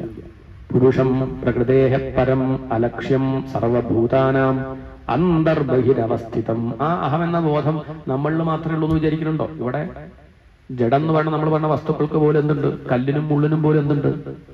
ബോധമുണ്ട്. അതില്ലെങ്കിൽ കല്ലില്ല, അതില്ലെങ്കിൽ മുള്ളില്ല, അതില്ലെങ്കിൽ ഭൂമിയില്ല. സൂര്യനും ചന്ദ്രനും എന്താ ബോധമില്ല വിചാരിച്ചോ? ബോധമില്ലെങ്കിൽ കരിക്കട്ടയിട്ട് വീഴുന്നത്. ബോധമുണ്ടതിന്, ബോധത്തിലാണതെല്ലാം. അന്തർബഹിരവസ്ഥിതം. എന്തുകൊണ്ട് നമുക്കിത് മനസ്സിലാവണില്ല? അതാ ചോദ്യം. അത് മനസ്സിൽ പറയാം, അതെനിക്ക് മനസ്സിലാവണില്ല എന്ന് പറയാം. ചിലരിൽ കാണുമ്പോൾ ഈശ്വരൻ ഉണ്ടെന്ന് തോന്നുന്നുണ്ട്. പക്ഷെ ഈ കല്ലിലൊക്കെ ഈശ്വരൻ ഉണ്ടെന്ന് പറഞ്ഞാൽ, സസ്യത്തിൽ ഈശ്വരൻ ഉണ്ട് പറഞ്ഞാൽ ജഗദീഷ് ചന്ദ്രബോസ് പറഞ്ഞിട്ടുണ്ടായിരുന്നു ഇല്ലേ? സസ്യത്തിന് ജീവനുണ്ട് എന്ന് അദ്ദേഹം സമർത്ഥിച്ചല്ലേ? അതൊക്കെ ഉണ്ട്, ഇല്ല പറയാൻ പറ്റില്ല. ഓരോന്നിനും പ്രകടമാവുന്നത് വ്യത്യാസം ഉണ്ടാവുന്നത്. നമ്മളിലൊക്കെ ഇപ്പൊ ജീവനുണ്ട്, എല്ലാവരും ഒരുപോലെ പ്രകടമാവുണ്ടോ? ഉണ്ടോ? ചിലര് കേൾക്കുന്നുണ്ട്, ചിലര് ഉറങ്ങുന്നുണ്ട്, ചിലര് ഇല്ല, പലതരത്തിലുണ്ട് പ്രകടാവുക. ചിലര് മിണ്ടും, ചിലര് മിണ്ടില്ല. എല്ലാ മനുഷ്യരും ഒരുപോലെയാണോ? ശ്വാസം മാത്രം വലിക്കുന്ന മനുഷ്യരും ഇല്ലേ? ഇല്ല, ഒന്നും ഇല്ല. തമാശ അങ്ങനെയുള്ളവരില്ലേ? അങ്ങനെയൊക്കെ ഉണ്ട്. ഒന്നുമില്ല പ്രത്യേകിച്ച്. ലോകത്തിന് ഉപദ്രവം ചെയ്യുന്ന മനുഷ്യരുണ്ട്, അങ്ങനെയൊക്കെ ഉണ്ട്, പലതും ഉണ്ട്. എല്ലാവരിലും ഇതൊരുപോലെ അല്ലാന്നർത്ഥം, പക്ഷെ ഉണ്ട്. നമുക്കത് ചിലതിൽ തോന്നാത്തതിന്റെ കാരണം പറയാം. അതിന്റെ കാരണമാണ് മായ. എന്താണ്? മായാജവനികാച്ഛന്നം. മായയാകുന്ന മറ വെച്ച് ഭഗവാൻ ചിലതിൽ ഒളിച്ചിരിക്കും. നമ്മളിപ്പോ ജഡം എന്ന് പറയുന്ന വസ്തുക്കളിലൊക്കെ ഭഗവാൻ എന്ത് ചെയ്യുന്നു? ഉണ്ട്, ഇല്ല പറയരുത്. ഉണ്ട്, കല്ലുണ്ട് എന്ന് പറഞ്ഞാൽ ഉണ്ട് എന്നുള്ളത് എന്താ? സത്ത് ആണ്. സത്ത് എന്നായി പറയാം, ഉണ്മ. ആ ഉണ്മ ഭഗവാന്റെയാണ്. ഭഗവാന്റെ സ്വരൂപമാണ് സച്ചിദാനന്ദം ബ്രഹ്മ. സത്ത് എന്ന് പറഞ്ഞാൽ ഉണ്മ. കല്ലുണ്ട് എന്ന് പറഞ്ഞാൽ നമ്മൾ പറയണത് എന്താണെന്നറിയോ? ഈശ്വരനുണ്ട് എന്നാണ്. ഉണ്ട് എന്ന് പറഞ്ഞ അർത്ഥം ഈശ്വരനുണ്ട് എന്നാണ്. ഈശ്വരന് വേറെ പറയണ്ട, ഉണ്ടെന്ന് പറഞ്ഞാൽ ഈശ്വരനുണ്ട്. അപ്പൊ കല്ലുണ്ടെന്ന് പറഞ്ഞ അർത്ഥം ഈശ്വരനുണ്ട്. മനസ്സിലാവുണ്ടോ? ഉണ്മ. പക്ഷേ അതിൽ നമുക്ക് എന്ത് ചെയ്യുന്നില്ല, നമുക്കത് ചലിക്കുന്നില്ല ഉള്ളത് കൊണ്ട് നമ്മൾ എന്ത് പറയുന്നു? നമുക്കത് അതിന് നമുക്കതിലെ ചിത്തും ആനന്ദവും ബോധ്യാവുന്നില്ല. പക്ഷെ എന്ത് നമുക്ക് അപ്പോഴും ബോധ്യാവുന്നുണ്ട്? സത്ത് ബോധ്യാവുന്നുണ്ട്. അതുകൊണ്ടല്ലേ കല്ലില്ല എന്നല്ല പറഞ്ഞത്, കല്ലുണ്ടെന്നല്ലേ. ഇപ്പൊ മായ കൊണ്ട് എന്ത് ചെയ്യുന്നു? ആ ചിത്തിനെയും ആനന്ദത്തെയും മറച്ചു വെച്ച് ഭഗവാൻ കല്ലിലിരിക്കുന്നു. മനുഷ്യരിലാവുമ്പം മിണ്ടുന്നുണ്ട്, ചലിക്കുന്നുണ്ട്. സസ്യത്തിലാകുമ്പോൾ വളരുന്നുണ്ട്, വർത്തമാനം ഒന്നും പറയുന്നില്ല. മൃഗത്തിലാകുമ്പോൾ എന്ത് ചെയ്യുന്നുണ്ട്? ചില ശബ്ദങ്ങളൊക്കെ ഉണ്ടാക്കുന്നുണ്ട്, ചലിക്കുന്നുണ്ട്. ഇത്രയ്ക്കേ വ്യത്യാസമുള്ളൂ. എല്ലാത്തിലും ആരുണ്ട്? ഈശ്വരനുണ്ട്. ശരിക്കും പറഞ്ഞാൽ അങ്ങനെയല്ല പറയേണ്ടത്. എല്ലാം നിൽക്കുന്നത് എവിടെയാ? ഈശ്വരനിലാണ്. ഇതിനൊക്കെ അടിസ്ഥാനം ഈശ്വരനാണ്. ഈശ്വരൻ ഇല്ലെങ്കിൽ ഇതൊന്നുമില്ല. ഈശ്വരൻ ഇല്ലെങ്കിൽ ഇവിടെ സസ്യമില്ല, മൃഗമില്ല, പക്ഷിയില്ല, ഒന്നുമില്ല. അതാണ് ഇവിടെ പറഞ്ഞത്. മായാജവനികാച്ഛന്നം. മായാകുന്ന ഒരു മറ അതിൻ്റെ ഉള്ളിൽ ഒളിച്ചിരിക്കുകയാണ്. മായാജവനികാച്ഛന്നം അജ്ഞാതോക്ഷജമദ്വയം. അതുകൊണ്ട് അജ്ഞാനികള് ഈ ഈശ്വരനെ ശരിക്കും മനസ്സിലാക്കുന്നില്ല പറയണില്ല, ശരിക്കും മനസ്സിലാക്കുന്നില്ല. ഇടയ്ക്കൊക്കെ മനസ്സിലാക്കുന്നുണ്ട്. ഏതുപോലെ ചോദിച്ചാൽ, ഒരു കടലാസ് വെച്ചിട്ട് നമ്മൾ സൂര്യനെ മറച്ചു. ആരെ മറച്ചു? മറക്കാറില്ലേ? കടലാസൊക്കെ വെച്ച് മറക്കാറില്ലേ? അല്ലെങ്കിൽ വിരലൊക്കെ വെച്ച് മറക്കില്ലേ? നമ്മൾ സൂര്യനെ മറക്കില്ലേ? അപ്പൊ സൂര്യനെ കാണാൻ പറ്റുമോ? ശരിക്കും പറഞ്ഞാൽ നമ്മുടെ സൂര്യനെയാണോ മറച്ചത്? ആരെയാ മറച്ചത്? കണ്ണിനെ മറച്ചത്. പക്ഷെ പറയാനില്ല, സൂര്യനെ മറച്ചു. ഞാനേ കയ്യോടെ സൂര്യനെ ഇവിടെ മറച്ചു. പിന്നെ ഇയാളെ കയ്യ് സൂര്യനേക്കാൾ വലുതല്ലേ? ഇത് കണ്ണിന്റെ അടുത്താണ് ഈ കയ്യ്. കണ്ണടച്ചാ പോലെ. പക്ഷെ നമ്മൾ അങ്ങനെ പറയാറുണ്ട്. മേഘം സൂര്യനെ മറച്ചു എന്നൊക്കെ പറയില്ലേ? മേഘം വന്നിട്ട് എന്ത് ചെയ്തു? സൂര്യനെ ഇങ്ങോട്ട് മറച്ചു. ഒരു ചോദ്യം, സൂര്യനെ മറച്ചു മേഘം എന്ന് നിങ്ങൾ അറിഞ്ഞത് എങ്ങനെ? വെളിച്ചമുണ്ടല്ലേ? ആ വെളിച്ചം എവിടുന്ന് കിട്ടി? സൂര്യനുകൊണ്ടാണ്. സൂര്യൻ മറച്ചു എന്നുള്ളത്, മേഘം വന്ന് സൂര്യനെ മറച്ചു എന്നുള്ളത് അറിഞ്ഞത് എന്തുകൊണ്ടാണ്? സൂര്യൻ ഉള്ളത് കൊണ്ടാണ്. ഇതുപോലെ ഈശ്വരൻ ഇല്ല എന്നൊരാൾ പറയുന്നുണ്ടെങ്കിൽ അയാൾ പറയാൻ കാരണം എന്താ? അയാളുടെ ബോധമുള്ളതുകൊണ്ടാണ്. അയാൾ പറയില്ല. എനിക്ക് ഭാഗവതം മനസ്സിലാവണുണ്ടെന്ന് പറയുന്നത് ബോധമുള്ളതുകൊണ്ടല്ലേ. മനസ്സിലാവണില്ല പറയണതും ബോധമില്ലെങ്കിൽ പറയുമോ? അതും എനിക്കൊന്നും മനസ്സിലാവണില്ല കേട്ടോ. വലിയ അറിവാത്. മനസ്സിലാവണില്ല എന്നുള്ളത് അറിഞ്ഞില്ല എന്നുള്ളതും അറിവല്ലേ. അതും ബോധമുള്ളതുകൊണ്ടാണ്. അതാണ് അറിവ്. അതിനെപ്പറ്റി ഇവിടെ ചർച്ച. അല്ലാതെ ഡാറ്റ എന്നുള്ളതല്ല. എന്തെങ്കിലും കുറെ പഠിച്ചു വയ്ക്കാനുള്ളതിനെ പറ്റി എല്ലാ വിഷയം. അലക്ഷ്യം സർവഭൂതാനാമന്തർബഹിരവസ്ഥിതം മായാജവനികാച്ഛന്നം. ലോക വിഷയങ്ങളിൽ വലിയ താല്പര്യമുള്ള ആളുകൾക്ക് ഈ ആധ്യാത്മിക വിഷയങ്ങൾ പറയുമ്പം ശ്രദ്ധ കിട്ടില്ല. അതുകൊണ്ട് അവര് ഈ വിഷയത്തിൽ അജ്ഞന്മാരാണ്. എന്നാൽ ലോക വിഷയങ്ങൾ പറഞ്ഞാൽ അവര് നല്ലോണം സംസാരിക്കും കേട്ടോ. കച്ചവടത്തെ പറ്റിയൊക്കെ പറഞ്ഞാൽ സംസാരിക്കും. എത്ര റുപ്യാണ് ഇപ്പൊ സെന്റിന് എത്രയാ വില, അവളെ കണ്ടിട്ടാണ് അതിനെ പറ്റിയൊക്കെ ചർച്ചയൊക്കെ ചെയ്യും. പക്ഷെ ഈ വിഷയത്തിൽ വലിയ താല്പര്യമില്ലാന്നേ ഉള്ളൂ. അങ്ങനെയുള്ള അജ്ഞാനികൾക്ക് ഭഗവാൻ മറഞ്ഞു നിൽക്കുന്നു. മായാജവനികാച്ഛന്നം. അല്ലെങ്കിലും കൃഷ്ണനിഷ്ടം ഒളിച്ചിരിക്കാനല്ലേ? അതൊരു രസമാണ്. ഒളിച്ചിരിക്കുമ്പോൾ ഒരു കൗതുകല്ലേ? ഒളിച്ചിരിക്കാൻ എല്ലാവർക്കും ഇഷ്ടമല്ലേ? അങ്ങനെ കുട്ടികൾക്കൊക്കെ പ്രത്യേകിച്ച് ഒളിച്ചിരിക്കുക. വലിയ കാക്കു കളിക്കും. എവിടെയും പോയി ഒളിച്ചിരിക്കും. മുണ്ടുമില്ല. ഇത് എവിടെയാണ് നമുക്ക് ക്രിസ്തുവിൽ കാണാനേ. നമ്മളാകെ പോലീസിൽ പരാതി പറയണോ വിചാരിക്കുമ്പോഴാവും അച്ഛാ നല്ല കഥ തന്നെ. അവിടെ ഉണ്ടേ മിണ്ടാണ്ടിരിക്കുന്നു. മനസ്സിലാവണ്ടേ? കാരണം അവരെ സംബന്ധിച്ചതൊരു രസമാണ്, നമ്മളെ സംബന്ധിച്ചോ ടെൻഷനാണ്. ഭഗവാനെ സംബന്ധിച്ചതൊരു രസമാണ്. മായാജവനികാച്ഛന്നം. മായാകുന്ന യവനിക. വേഷം കെട്ടിക്കഴിഞ്ഞാൽ പിന്നെ നടനെ നമ്മൾ മറന്നുപോകും.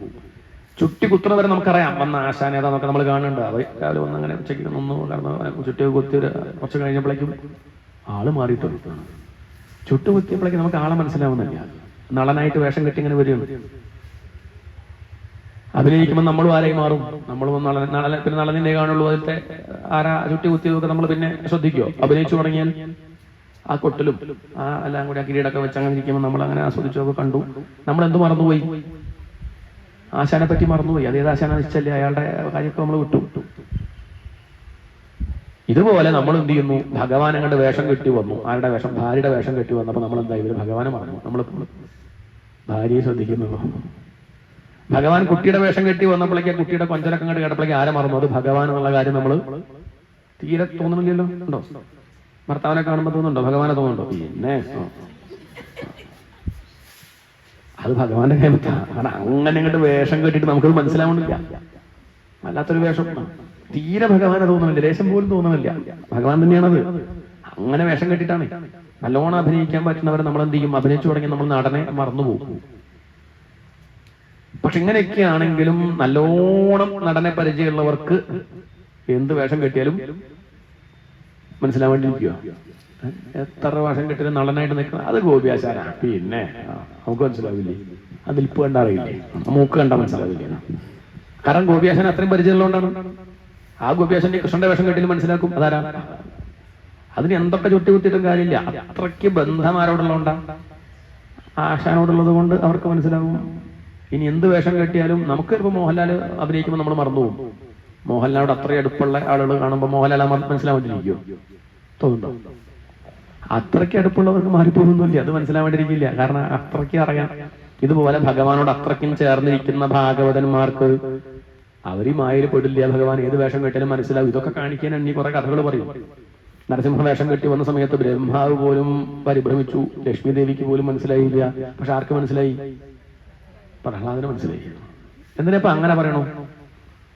ലക്ഷ്മി ദേവിയെ പോലും ഒന്ന് താഴ്ത്തിയില്ലേ? ലക്ഷ്മി ദേവിക്ക് പോലും മനസ്സിലായില്ല. മനസ്സിലാവാണ്ടിരിക്കുന്നില്ല. അതൊക്കെ നമ്മളോട് ഇങ്ങനെ പറയാം, എന്നാ മനസ്സിലാവാണ്ടിരിക്കുമോ? മുഖംമൂടി വെച്ച ഭർത്താവിന് മനസ്സിലാവില്ല വിചാരിച്ചു. അതൊന്നുമില്ല. അതെന്താ വെച്ചാൽ ഭക്തിയുടെ ഭാവത്തിൽ പറയാണ്. പക്ഷെ ആർക്ക് മനസ്സിലായി? ആ പ്രഹ്ലാദന് മനസ്സിലായി എന്ന് പറഞ്ഞ അസുരക്കുട്ടിയായിട്ടുള്ള പ്രഹ്ലാദൻ ഭഗവാനെ ഭജിച്ച് ഭഗവാനുടെ അത്രയും ബന്ധമുള്ളത് കൊണ്ട് ഭഗവാൻ ഇങ്ങനെ ഒരു ഭീകര വേഷം കെട്ടിയിട്ട് പോലും അത് ഭഗവാനാണെന്ന് ആര് മനസ്സിലാക്കി? പ്രഹ്ലാദൻ മനസ്സിലാക്കി. എത്ര വലിയ വേഷം കെട്ടിയാലും ആളെ അറിയുന്നവർക്ക് അവർ ഭ്രമിക്കില്ല. പ്രഹ്ലാദൻ പേടിച്ചില്ല. എല്ലാവരും പേടിച്ചു പോകുമ്പോഴും പ്രഹ്ലാദൻ അടുത്ത് പോയിട്ട് ഗുരുവായൂരപ്പാ മനസ്സിലായിട്ടോ, വേഷം കെട്ടി വന്നതല്ലേ, അത്രയേ ഉള്ളൂ. ഇതുപോലെ ഈ കാണുന്ന പ്രപഞ്ചത്തെ ജ്ഞാനികൾ കാണുമ്പോഴും എന്തേ കണക്കാക്കുള്ളൂ? വേഷം കെട്ടൊക്കെ നന്നാവുണ്ട്, അത്രേ വിചാരിക്കുള്ളൂ. ജീവിതത്തിൽ എന്ത് വന്നാലും ഭഗവാനെ അങ്ങയുടെ കളികൾ നന്നാവുണ്ട്, നടക്കട്ടെ, അത്രയുള്ളവർക്ക്. നമ്മളതിൽ പെട്ട് വിഷമിക്കും, ഭഗവാൻ ഇടയ്ക്ക് കുറ്റമൊക്കെ പറയും. പക്ഷെ ജ്ഞാനികളെ സംബന്ധിച്ച് അവരെന്ത് ചെയ്യില്ല, ഒരു കളി നടക്കട്ടെ, അത് നടക്കുന്നുണ്ട്. ചില സിനിമകൾ ചിലപ്പോൾ ശോകമായിരിക്കും അല്ലേ? ചില നാടകമൊക്കെ അങ്ങനെയാവും. എല്ലാ നാടകവും അങ്ങനെ കേമാണെന്ന് വിചാരിച്ചാൽ പറ്റും. ചിലതിൽ രസം അത് ചിലപ്പം ശോകമായിരിക്കും, ചിലത് കോമഡി ആയിരിക്കും, ഹാസ്യമായിരിക്കും, ചിലത് അങ്ങനെ. എല്ലാം ഇപ്പം ശുഭം എന്ന് പറയാൻ പറ്റുമോ? പഴയ മലയാള സിനിമ പോലെ അവസാനം കൂടെ കല്യാണം കഴിച്ചു, ഇത് പിന്നെ ശുഭം, പിന്നുള്ളത് നമ്മൾ കാണാത്തോണ്ടാ. അങ്ങനെയൊന്നും പറയാൻ പറ്റില്ല. ഞാൻ പലതും ഉണ്ടാവാം. പക്ഷെ സന്തോഷമായിട്ടിരിക്കുക. മായാജവനികാച്ഛന്നം, മായയാകുന്ന മറ അത് മുന്നിൽ വെച്ച് ഭഗവാൻ വിളിച്ചിരിക്കും. അജ്ഞാതോക്ഷജമവ്യയം നലക്ഷ്യസേ മൂഢദൃശ. അറിവില്ലാത്തവര് ആ ഭഗവാനെ തീരെ മനസ്സിലാക്കുന്നില്ല. ഒരു പേപ്പർ വെച്ച് നമ്മൾ സൂര്യനെ മറച്ചാൽ ആ പേപ്പറിൽ ദ്വാരം ഉണ്ടാക്കി വിചാരിക്കുക. അപ്പൊ അതിലൂടെ ലേശം വെളിച്ചം വരില്ലേ? ഇല്ലേ? വെളിച്ചം വന്നു കേട്ടോ. സൂര്യനെ മറച്ചാലും കുറച്ചൊക്കെ വെളിച്ചം വന്നു. കുറച്ചായിട്ട് നമ്മൾ എന്ത് ചെയ്യുന്നുണ്ട്? ആ വെളിച്ചം അനുഭവിക്കുന്നുണ്ട്. ഇപ്പൊ കുറച്ചായിട്ട് നമ്മൾ ഭാഗവതമൊക്കെ ശ്രദ്ധിക്കുന്നുണ്ട്. കുറച്ചായിട്ടൊക്കെ ഒരു ആനന്ദവും സമാധാനമൊക്കെ ഇടയ്ക്കൊക്കെ ഒന്നും ഉണ്ടാവുന്നുണ്ട്. അത് ഇതുപോലെയാണ്. ആ പേപ്പർ വെച്ച് സൂര്യനെ, വലിയ ആനന്ദമാകുന്ന സൂര്യനെ മറച്ചു വെച്ച് ലേശം അനുഭവിക്കുക. ആ പേപ്പറിനെ ഒഴിവാക്കിയാൽ ശരിക്കും അനുഭവിച്ചൂടെ? അങ്ങനെ നമ്മൾ അനുഭവിച്ചിട്ടില്ല. മറ്റതുണ്ട്, ലേശം അനുഭവിച്ചു. ഇതും അനുഭവിക്കാത്തവരുണ്ട്. ഭഗവാനെ പറ്റി ഒന്നും അറിയാത്തവരുണ്ട് ഇല്ലേ? ഭാഗവതം എന്നുള്ളത് കേൾക്കാത്തവരുണ്ട് ലോകത്ത്. ആധ്യാത്മികമായിട്ടുള്ള ഒരു വിഷയം ശ്രദ്ധിക്കാത്തവരുണ്ട്. ഇപ്പോഴും എന്തോ ജീവിതം എന്ന് പറഞ്ഞ് നടക്കുന്നവരുണ്ട്. ജനിച്ചു ഈ മരിക്കുന്ന വരെ ജീവിക്കുക, അതന്നെ എന്നൊക്കെ പറഞ്ഞ അങ്ങനെ ഗുണവരില്ലേ? പ്രത്യേകിച്ച് അങ്ങനെ കഥയൊന്നുമില്ല, അങ്ങനെ ധാർമ്മികതയൊന്നുമില്ല, ഇതിലൊന്നും വലിയ കഥ ഇല്ല എന്ന് വിചാരിക്കുന്നവരുണ്ട്. തോന്നിയ പോലെ ജീവിക്കുക എന്നുള്ളവരുണ്ട്. ഇവരൊക്കെ കുറച്ചങ്ങോട്ട് കഴിയും ഭാഗത്തിരിക്കും. അവസാനം ഒരു നിരാശ, ആകെ ബുദ്ധിമുട്ട്. ഇന്ദ്രിയങ്ങളൊക്കെ പ്രബലമാകുമ്പോൾ വലിയ കുഴപ്പമുണ്ടാവില്ല. ആരോഗ്യമുള്ള കാലത്ത് വലിയ വിഷയമൊന്നുമില്ല. കയ്യിൽ കാശുള്ള കാലത്ത് വിഷയമില്ല. അതൊക്കെ നഷ്ടപ്പെടേണ്ട കാലം ഇവർക്കും വരും. അപ്പോഴാണ് ആകെ താളം തെറ്റിയെന്ന് മനസ്സിലാക്കുക. അങ്ങനെയാണ് പലരുടെയും ജീവിതം. അത് അന്വേഷിച്ചു പോകുമ്പോൾ മനസ്സിലാവും. ആയ കാലത്തൊക്കെ ഈശ്വരൻ ഇല്ല എന്ന് പറഞ്ഞ് നടന്നവർ അവസാന കാലത്ത് അവർ ഗുരുവായൂർ തന്നെയാണ്. അവിടുന്ന് പുറത്തിറങ്ങണില്ല. അങ്ങനെ അവിടെ ഇരിക്കുകയാണ്. കുറച്ച് കഴിയുമ്പോൾ തോന്നണത് തെറ്റിപ്പോയി പറഞ്ഞ കാര്യമുണ്ടോ? ഇവർ പറഞ്ഞ് കുറെ പേര് അങ്ങനെ ആക്കി. അത് ശ്രദ്ധിക്കണം എന്നർത്ഥം. അപ്പൊ നമ്മുടെ അറിവില്ലായ്മ കൊണ്ട് പറ്റണത്. മായാജപനികാച്ഛന്നം അജ്ഞാതോക്ഷജമവ്യയം ന ലക്ഷ്യസേ മൂഢദൃശ നടോ നാട്യധരോ യഥ. ഒരു നടൻ അഭിനയിച്ചു തുടങ്ങിയാൽ ആ അഭിനയത്തിന്റെ മികവ് കൊണ്ട് നടനെ മറന്നു പോണത് പോലെ ആ പരബ്രഹ്മം ഈ പ്രപഞ്ചമാകുന്ന വേഷം കെട്ടി അഭിനയിക്കാൻ തുടങ്ങിയപ്പോ നമ്മൾ എന്ത് പറ്റി? ആ ബ്രഹ്മത്തെ മറന്നുപോയി, പ്രപഞ്ചത്തിൽ ഭവിച്ചു. അല്ലേ നമ്മുടെ കഥ? ഈശ്വരനെ മറന്നു പോകണില്ലേ? ഈശ്വരൻ ഉണ്ടെന്നൊക്കെ അറിയെങ്കിൽ നമ്മൾ മറന്നു പോകാറില്ലേ? അപ്പോഴല്ലേ അബദ്ധം പറ്റുക, അപ്പോഴല്ലേ അപകടം പറ്റിപ്പോവുക. പിന്നെ ആലോചിച്ച് ദുഃഖിക്കല്ലേ? ഇങ്ങനെ സംഭവിച്ചു പോവാണ് അജ്ഞാനം കൊണ്ട്. തഥാ പരമഹംസാനം മുനീനാം അമലാത്മനാം. പരമഹംസന്മാരായിട്ടുള്ള മുനിമാർക്ക് പോലും ആ പരബ്രഹ്മത്തെ വ്യക്തമായിട്ട് അറിയാൻ സാധിക്കുന്നില്ല എന്നിരിക്കെ കേവലം അബലയും മൂഢയുമായ ഒരു സ്ത്രീ ആയിട്ടുള്ള എനിക്ക് ആ ബ്രഹ്മത്തെ അറിയാൻ സാധിക്കുമോ? പറ്റുന്നർത്ഥം. അത് കാണിച്ചിട്ടാണ് ബുദ്ധിദേവി. പറ്റും. എനിക്ക് സൗകര്യം എങ്ങനെയാ പറയട്ടെ? കൃഷ്ണായ വാസുദേവായ. അതാണ് സൗകര്യം. എന്നിട്ട് നമ്മൾ ഉറങ്ങിപ്പോവും. ഇതാകുമ്പോൾ ഉറങ്ങിപ്പോവില്ല. മറ്റേതാണ് സത്യം. പക്ഷെ ആ സത്യത്തിലേക്ക് എത്താൻ വെച്ചാൽ തുടക്കക്കാർക്ക് ചിലപ്പോൾ നേരിട്ട് അങ്ങോട്ട് എത്താൻ പറ്റില്ല. അതുകൊണ്ടാണ് നേരിട്ട് ആദ്യം തന്നെ ഉപനിഷത്തൊന്നും വായിക്കണമെന്നില്ല. തൽക്കാലം നാമം ജപിക്കുവോ? ഒന്നുമില്ലേ? സന്ധിക്ക് നാമം ജപിച്ചു 1.5 മണിക്കൂർ തയ്യാറാണോ? ഇല്ല, ഞാൻ തത്വമസി വായിക്കാം. അതവിടെ ഇരിക്കട്ടെ. ആദ്യം ഒന്ന് നാമം ജപിക്കാൻ തയ്യാറാണോ? അതാ ചോദ്യം. ഒന്ന് വിളക്കത്തിച്ച് കുടുംബസമേതം ഒന്നിരുന്ന് നാമം ജപിക്കുവോ? അതാണ് ആദ്യപടി.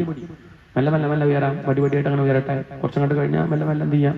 ഭാഗവതമൊക്കെ വായിക്കാം, ശ്ലോകം നോക്കുക. കുറച്ച് കഴിഞ്ഞാൽ ശ്ലോകത്തിന്റെ അർത്ഥം മനസ്സിലാക്കാൻ നോക്കുക, അതിന്റെ സാരം മനസ്സിലാക്കുക, ആ അധ്യായത്തിന്റെ ആശയം മനസ്സിലാക്കുക. ഈ ആ അധ്യായവും ഞാനും തമ്മിൽ എന്തെങ്കിലും ബന്ധമുണ്ടോ നോക്കുക. എന്റെ ജീവിതത്തിൽ ഞാൻ ഈ കഥ കേട്ടോണ്ട് എന്താ ലാഭം? ഇതുകൊണ്ട് എന്താണ് നേട്ടം? എനിക്ക് ശാന്തി വർദ്ധിപ്പിക്കാൻ പറ്റുമോ നോക്കുക. എങ്ങനെയാണ് ശ്രദ്ധിക്കുക. പടിപടിയായിട്ട് ഉയരണം വെച്ചാൽ അതിന്റെ ആദ്യപടിയും തന്നെയാണ് നാമജപല്ലേ. ഇപ്പൊ ലേശം ലേശമായിട്ട് കൊണ്ടുവരാം. അതാണ് ഇവിടെ ഇപ്പം സഗുണമായിട്ടാണ് ഈ മുനിദേവി പറയുന്നത്. തുടങ്ങിയത് നിർഗുണമായിട്ടാണ്. ഇപ്പൊ പറയണത് എന്താ? കൃഷ്ണായ വാസുദേവായ. കീർത്തനം പാടുന്നവരൊക്കെ ഈ ശ്ലോകം ചെല്ലാറുണ്ട്. ഇതൊരു ഭജന തന്നെയാണ്. ഭാഗവത്തിലൊന്നും പറയുന്നില്ല ഈ ശ്ലോകം. കൃഷ്ണായ വാസുദേവായ ദേവകീ നന്ദനായ ച നന്ദഗോപകുമാരായ ഗോവിന്ദായ നമോ നമ. കൃഷ്ണായ, നീ കൃഷ്ണനല്ലേ? അല്ലെ പരബ്രഹ്മമേ, നീ കൃഷ്ണനായിട്ട് വന്നില്ലേ?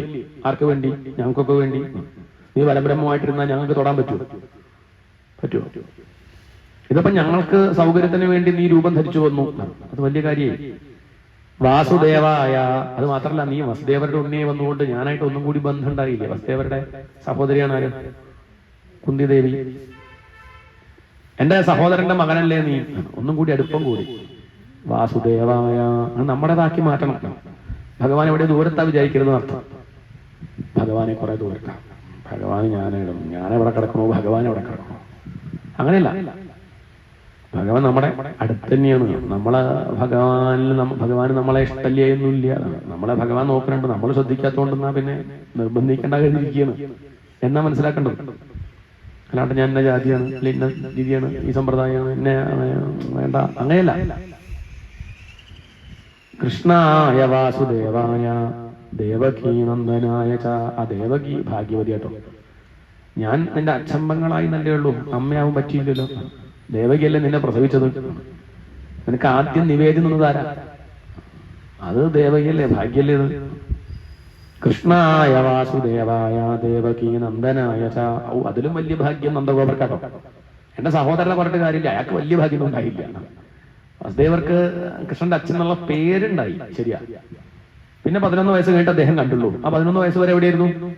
നന്ദഗോപരടുത്തായിരുന്നു ഈ കൃഷ്ണൻ. അപ്പൊ കൃഷ്ണന്റെ കുട്ടിക്കളി കാണാനുള്ള ഭാഗ്യം വസുദേവർക്ക് ഉണ്ടായോ? ഒരച്ഛനെ സംബന്ധിച്ച് ഏറ്റവും നല്ലൊരു സമയം എന്നൊക്കെ പറഞ്ഞാൽ കുട്ടികളെ ഏത് പ്രായ? 18 വയസ്സ് കഴിഞ്ഞിട്ട്.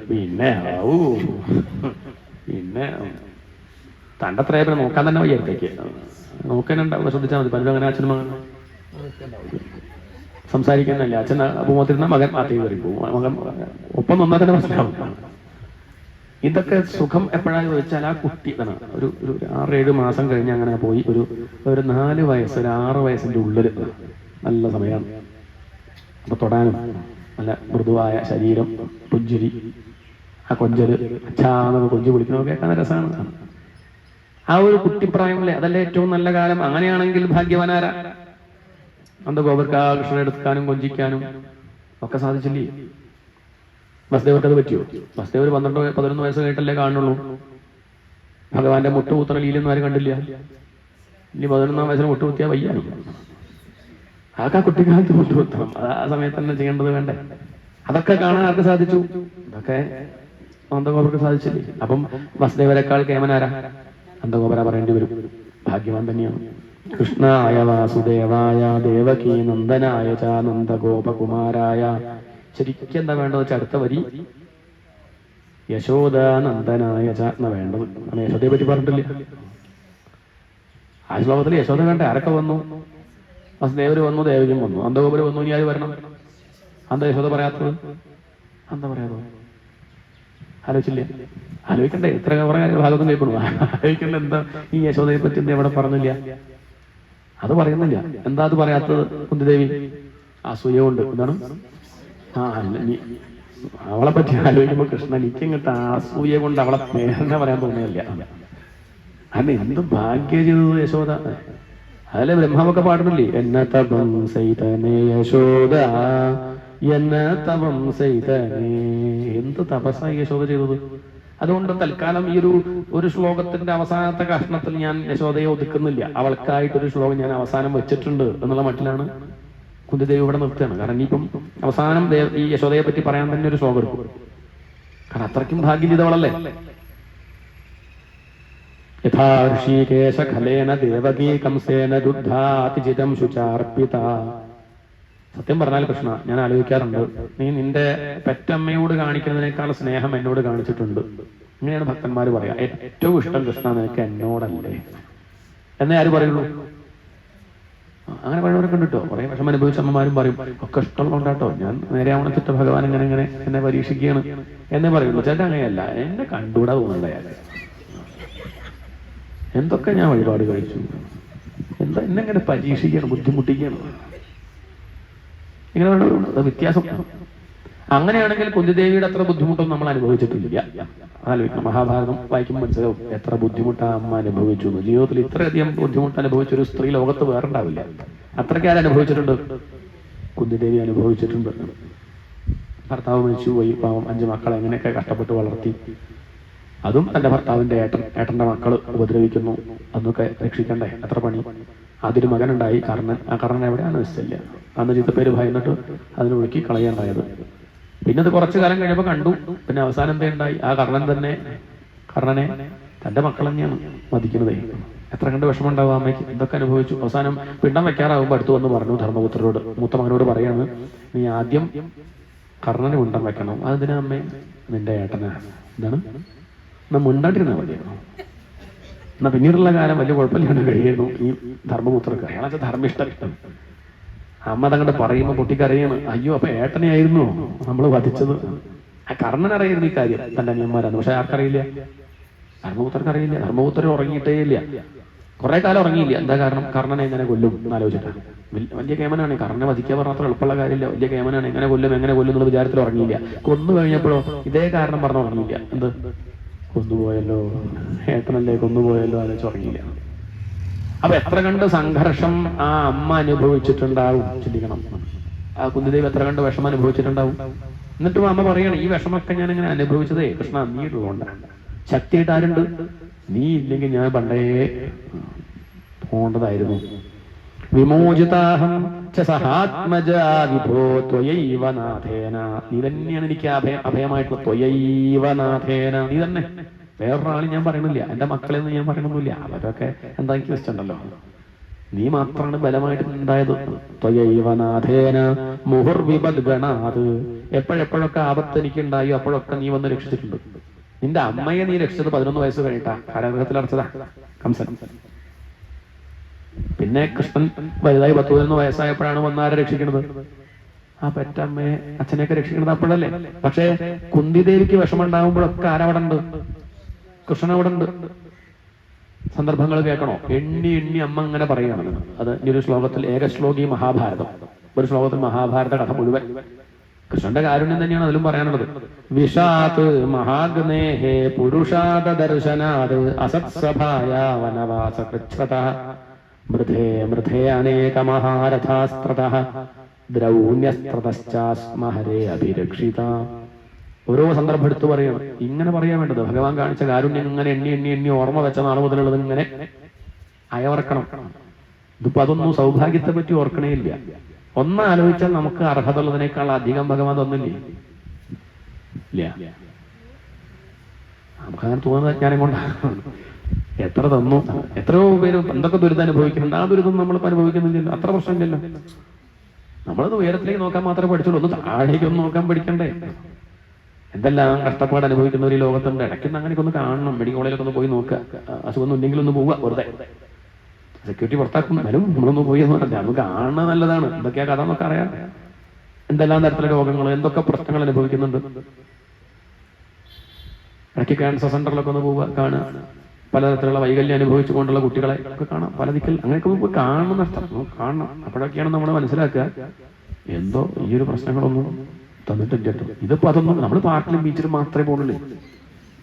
വെറുതെയാണ് വഷളാവണത്. പോണ്ടാന്നല്ല, അതും പോയിക്കോളും. ഇതും കാണണം. ഇതും ഒരു യാത്ര തന്നെയാണ്. ഇടയ്ക്ക് കുട്ടികളെ കൊണ്ട് അങ്ങനെയും പോകണം.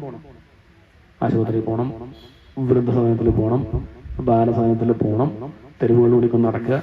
ഇങ്ങനെയൊക്കെയുള്ള പല കാര്യങ്ങളും കാണിച്ചു കൊടുക്കുമ്പോൾ അടുത്ത് വന്ന് പിന്നെ കുട്ടിയെ പിന്നെ നമ്മൾ വേറൊന്നും പഠിപ്പിക്കൊന്നും വേണ്ട. എന്താണ് ഇനി പ്രത്യേകിച്ച് വേറെ ക്ലാസ് കൊടുക്കൊന്നും വേണ്ട. അതില്ല. ഈ അമ്മ എടുത്തെടുത്ത് പറയാണ് വിഷാത്ത് മഹാഗ്നേഹേ. കുട്ടിക്കാലത്ത് ഭീമന് വിഷം കൊടുത്തു കൊല്ലാൻ നോക്കി. കൗരവരെ വിഷം കൊടുത്തു. എന്തോ ഭക്ഷണത്തിൽ വിഷം വെച്ചങ്ങോട്ട് കൊടുത്തതാ. ഭീമനെ ചനോളം കഴിക്കുകയും ചെയ്തു. ബോധം പോയി.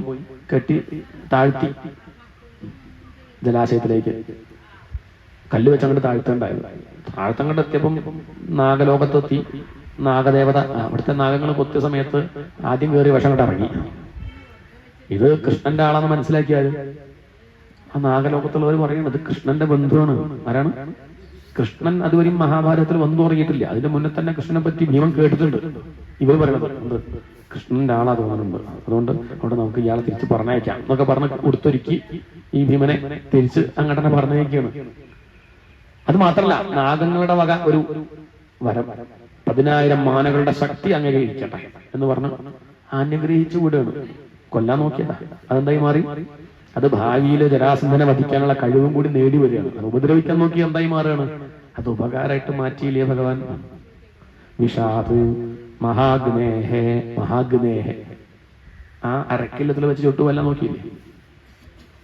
അപ്പോഴേക്കും അത് വാർത്ത ഭഗവാൻ അറിയിക്കേണ്ടത്. ഭഗവാൻ പ്രത്യക്ഷത്തിലുണ്ടോ എന്നുള്ള ചോദ്യമില്ല. നമ്മളിപ്പോ ഭഗവാന്റെ അനുഗ്രഹം എന്ന് പറഞ്ഞാൽ എന്താ വിചാരിക്കുന്നത്? ഭഗവാൻ ശംഖചക്ര ഗദാധാരിയായിട്ട് ഇങ്ങനെ വരുന്നതാണോ? ആണോ? അല്ലല്ല. ഓരോ സന്ദർഭത്തിൽ ഓരോ വിഷമത്തിൽ ഓരോരുത്തർ വരുന്നത് ഭഗവാൻ തന്നെയാണ്. ആ ഭഗവാൻ ആ രൂപത്തിൽ വരികയാണ്. അയാൾ നേരെ പറഞ്ഞോളുന്നില്ല. പക്ഷെ ഭഗവാൻ ആളെ വിട്ട് വേണ്ടത് നമുക്ക് ഇപ്പൊ എവിടെ മുടക്കല്ലാണ്ട് അങ്ങനെ എത്തിക്കുന്നില്ലേ? അതേ ചിന്തിക്കണ്ടോ? എത്ര എത്ര സന്ദർഭം ആലോചിച്ച് പോകും. എന്തെല്ലാം ഘട്ടങ്ങളിൽ ഒരു വിഷമില്ലാണ്ട് ഭഗവാൻ നമ്മളെ കൊണ്ടു നടക്കണില്ലേ? അരക്കില്ലത്തിൽ വെച്ച് ചുട്ടുകൊല്ലാൻ പുറപ്പെട്ട സമയത്തും അവിടെ ഭഗവാന്റെ അനുഗ്രഹം തന്നെയാണ് വിദുരന്റെ രൂപത്തിൽ വന്നത്. ഇനിയോ പുരുഷാദ ദർശനാത്. പുരുഷാദന്മാരുടെ ദർശനത്തിൽ നിന്ന്. പുരുഷാദന്മാർ എന്ന് പറഞ്ഞ രാക്ഷസന്മാര്. മനുഷ്യരെ പിടിച്ചു തന്നെ രാക്ഷസന്മാരിൽ നിന്ന് രക്ഷിച്ചില്ലേ ഭഗവാൻ. അസത്സഭായ. അസത്സഭ ഏതാത്? പാഞ്ചാലി വസ്ത്രാക്ഷേപം ഓർമ്മല്ലേ? ആ ചൂത് കളിച്ചു, കള്ളച്ചൂത്. കൗരവരും പാണ്ഡവരും. അതന്നെ പ്രശ്നം. ചൂതുകളി തന്നെ വേണ്ടാച്ചാൽ മതി. ഇതന്നെയാണ് വലിയ പ്രശ്നം. ഈ ഭാഗവത്തിൽ പറയാണ് ഏറ്റവും കരിയിരിക്കണ ഒന്നാമത്തെ സ്ഥലം ഏതാ? ദ്യൂതം. പണം വെച്ചുള്ള കളികളിലൊക്കെ ഈ കലിയിരിക്കുന്നുണ്ട്. പക്ഷെ ധർമ്മപുത്രർക്ക് അത് തോന്നുന്നില്ല. ചൂത് വിളിച്ചാൽ പണ്ട് കാലത്ത് അങ്ങനെ ഒരു സമ്പ്രദായം ഉണ്ട്. ക്ഷത്രിയർക്ക് ചൂതിന് വിളിച്ചാൽ പോവാണ്ടിരിക്കാൻ പാടില്ല. അത് ഒരു അഭിമാന പ്രശ്നമാണ്. ചൂത് കളിക്കാൻ അറിയില്ല പറഞ്ഞ മോശം. അപ്പം അതങ്ങനെ കളിക്കാൻ ഒരു അഹങ്കാരം തന്നെയാണത്. പക്ഷേ വഷളന്മാരെ വിളിച്ചാൽ പോകരുത്. നമ്മൾ സമന്മാരോടല്ലേ മത്സരിക്കാവൂ. അതല്ലാതെ എന്ത് വൃത്തികേടും കാണിക്കാനോടത്തേക്ക് നമ്മൾ പോകാൻ പാടും. അറിയാത്തതൊന്നല്ല കൗരവരുടെ സ്വഭാവം. എന്നിട്ടും ചൂത് കളിക്കാൻ വിളിച്ചപ്പം ചെന്നു. അവിടെ വെച്ച് ദുര്യോധനൻ പറയാണ്, എനിക്ക് പകരം കളിക്കണതേ എന്റെ അമ്മാവനാണ്. അതെന്ത് പരിപാടിയാണ്? കളിക്കാനായിട്ട് വിളിച്ചു. എനിക്ക് പകരം കളിക്കുന്നത് ആരാ? അമ്മാവെന്ന് പറഞ്ഞാൽ മഹാമോശം, ശകുനിയാണ്, വഞ്ചകനാണ്, ചതിയ ശകുനിയാണ് കളിക്കണത് പറഞ്ഞു. അപ്പൊ ധർമ്മപുത്രനൊന്നും വേണ്ടിയില്ല, എന്നായിക്കോട്ടെ ശരിയെന്ന് പറഞ്ഞു. അതല്ല പറയേണ്ടത്, തനിക്ക് പകരം കുറച്ചൊരു ബുദ്ധിയുണ്ട് എന്ന് പറയണം. ദുര്യോധനൻ തനിക്ക് പകരം ശകുനിയാണ് കളിക്കുന്നതെങ്കിൽ, തന്റെ അമ്മാവനാണെങ്കിൽ എനിക്ക് പകരം എന്റെ അമ്മാവന്റെ മകനാ കളിക്കുന്നത്. ആരാണ്? കൃഷ്ണ. ഇരിക്കുവോ? കഴിഞ്ഞു, മഹാഭാരതം കഴിഞ്ഞു. പറ്റിയില്ല, അത് തോന്നിയില്ല. അത് തോന്നിയത് അർജുനാണ്. അതുകൊണ്ടാണ് ഗീത ആർക്ക് കൊടുത്തു?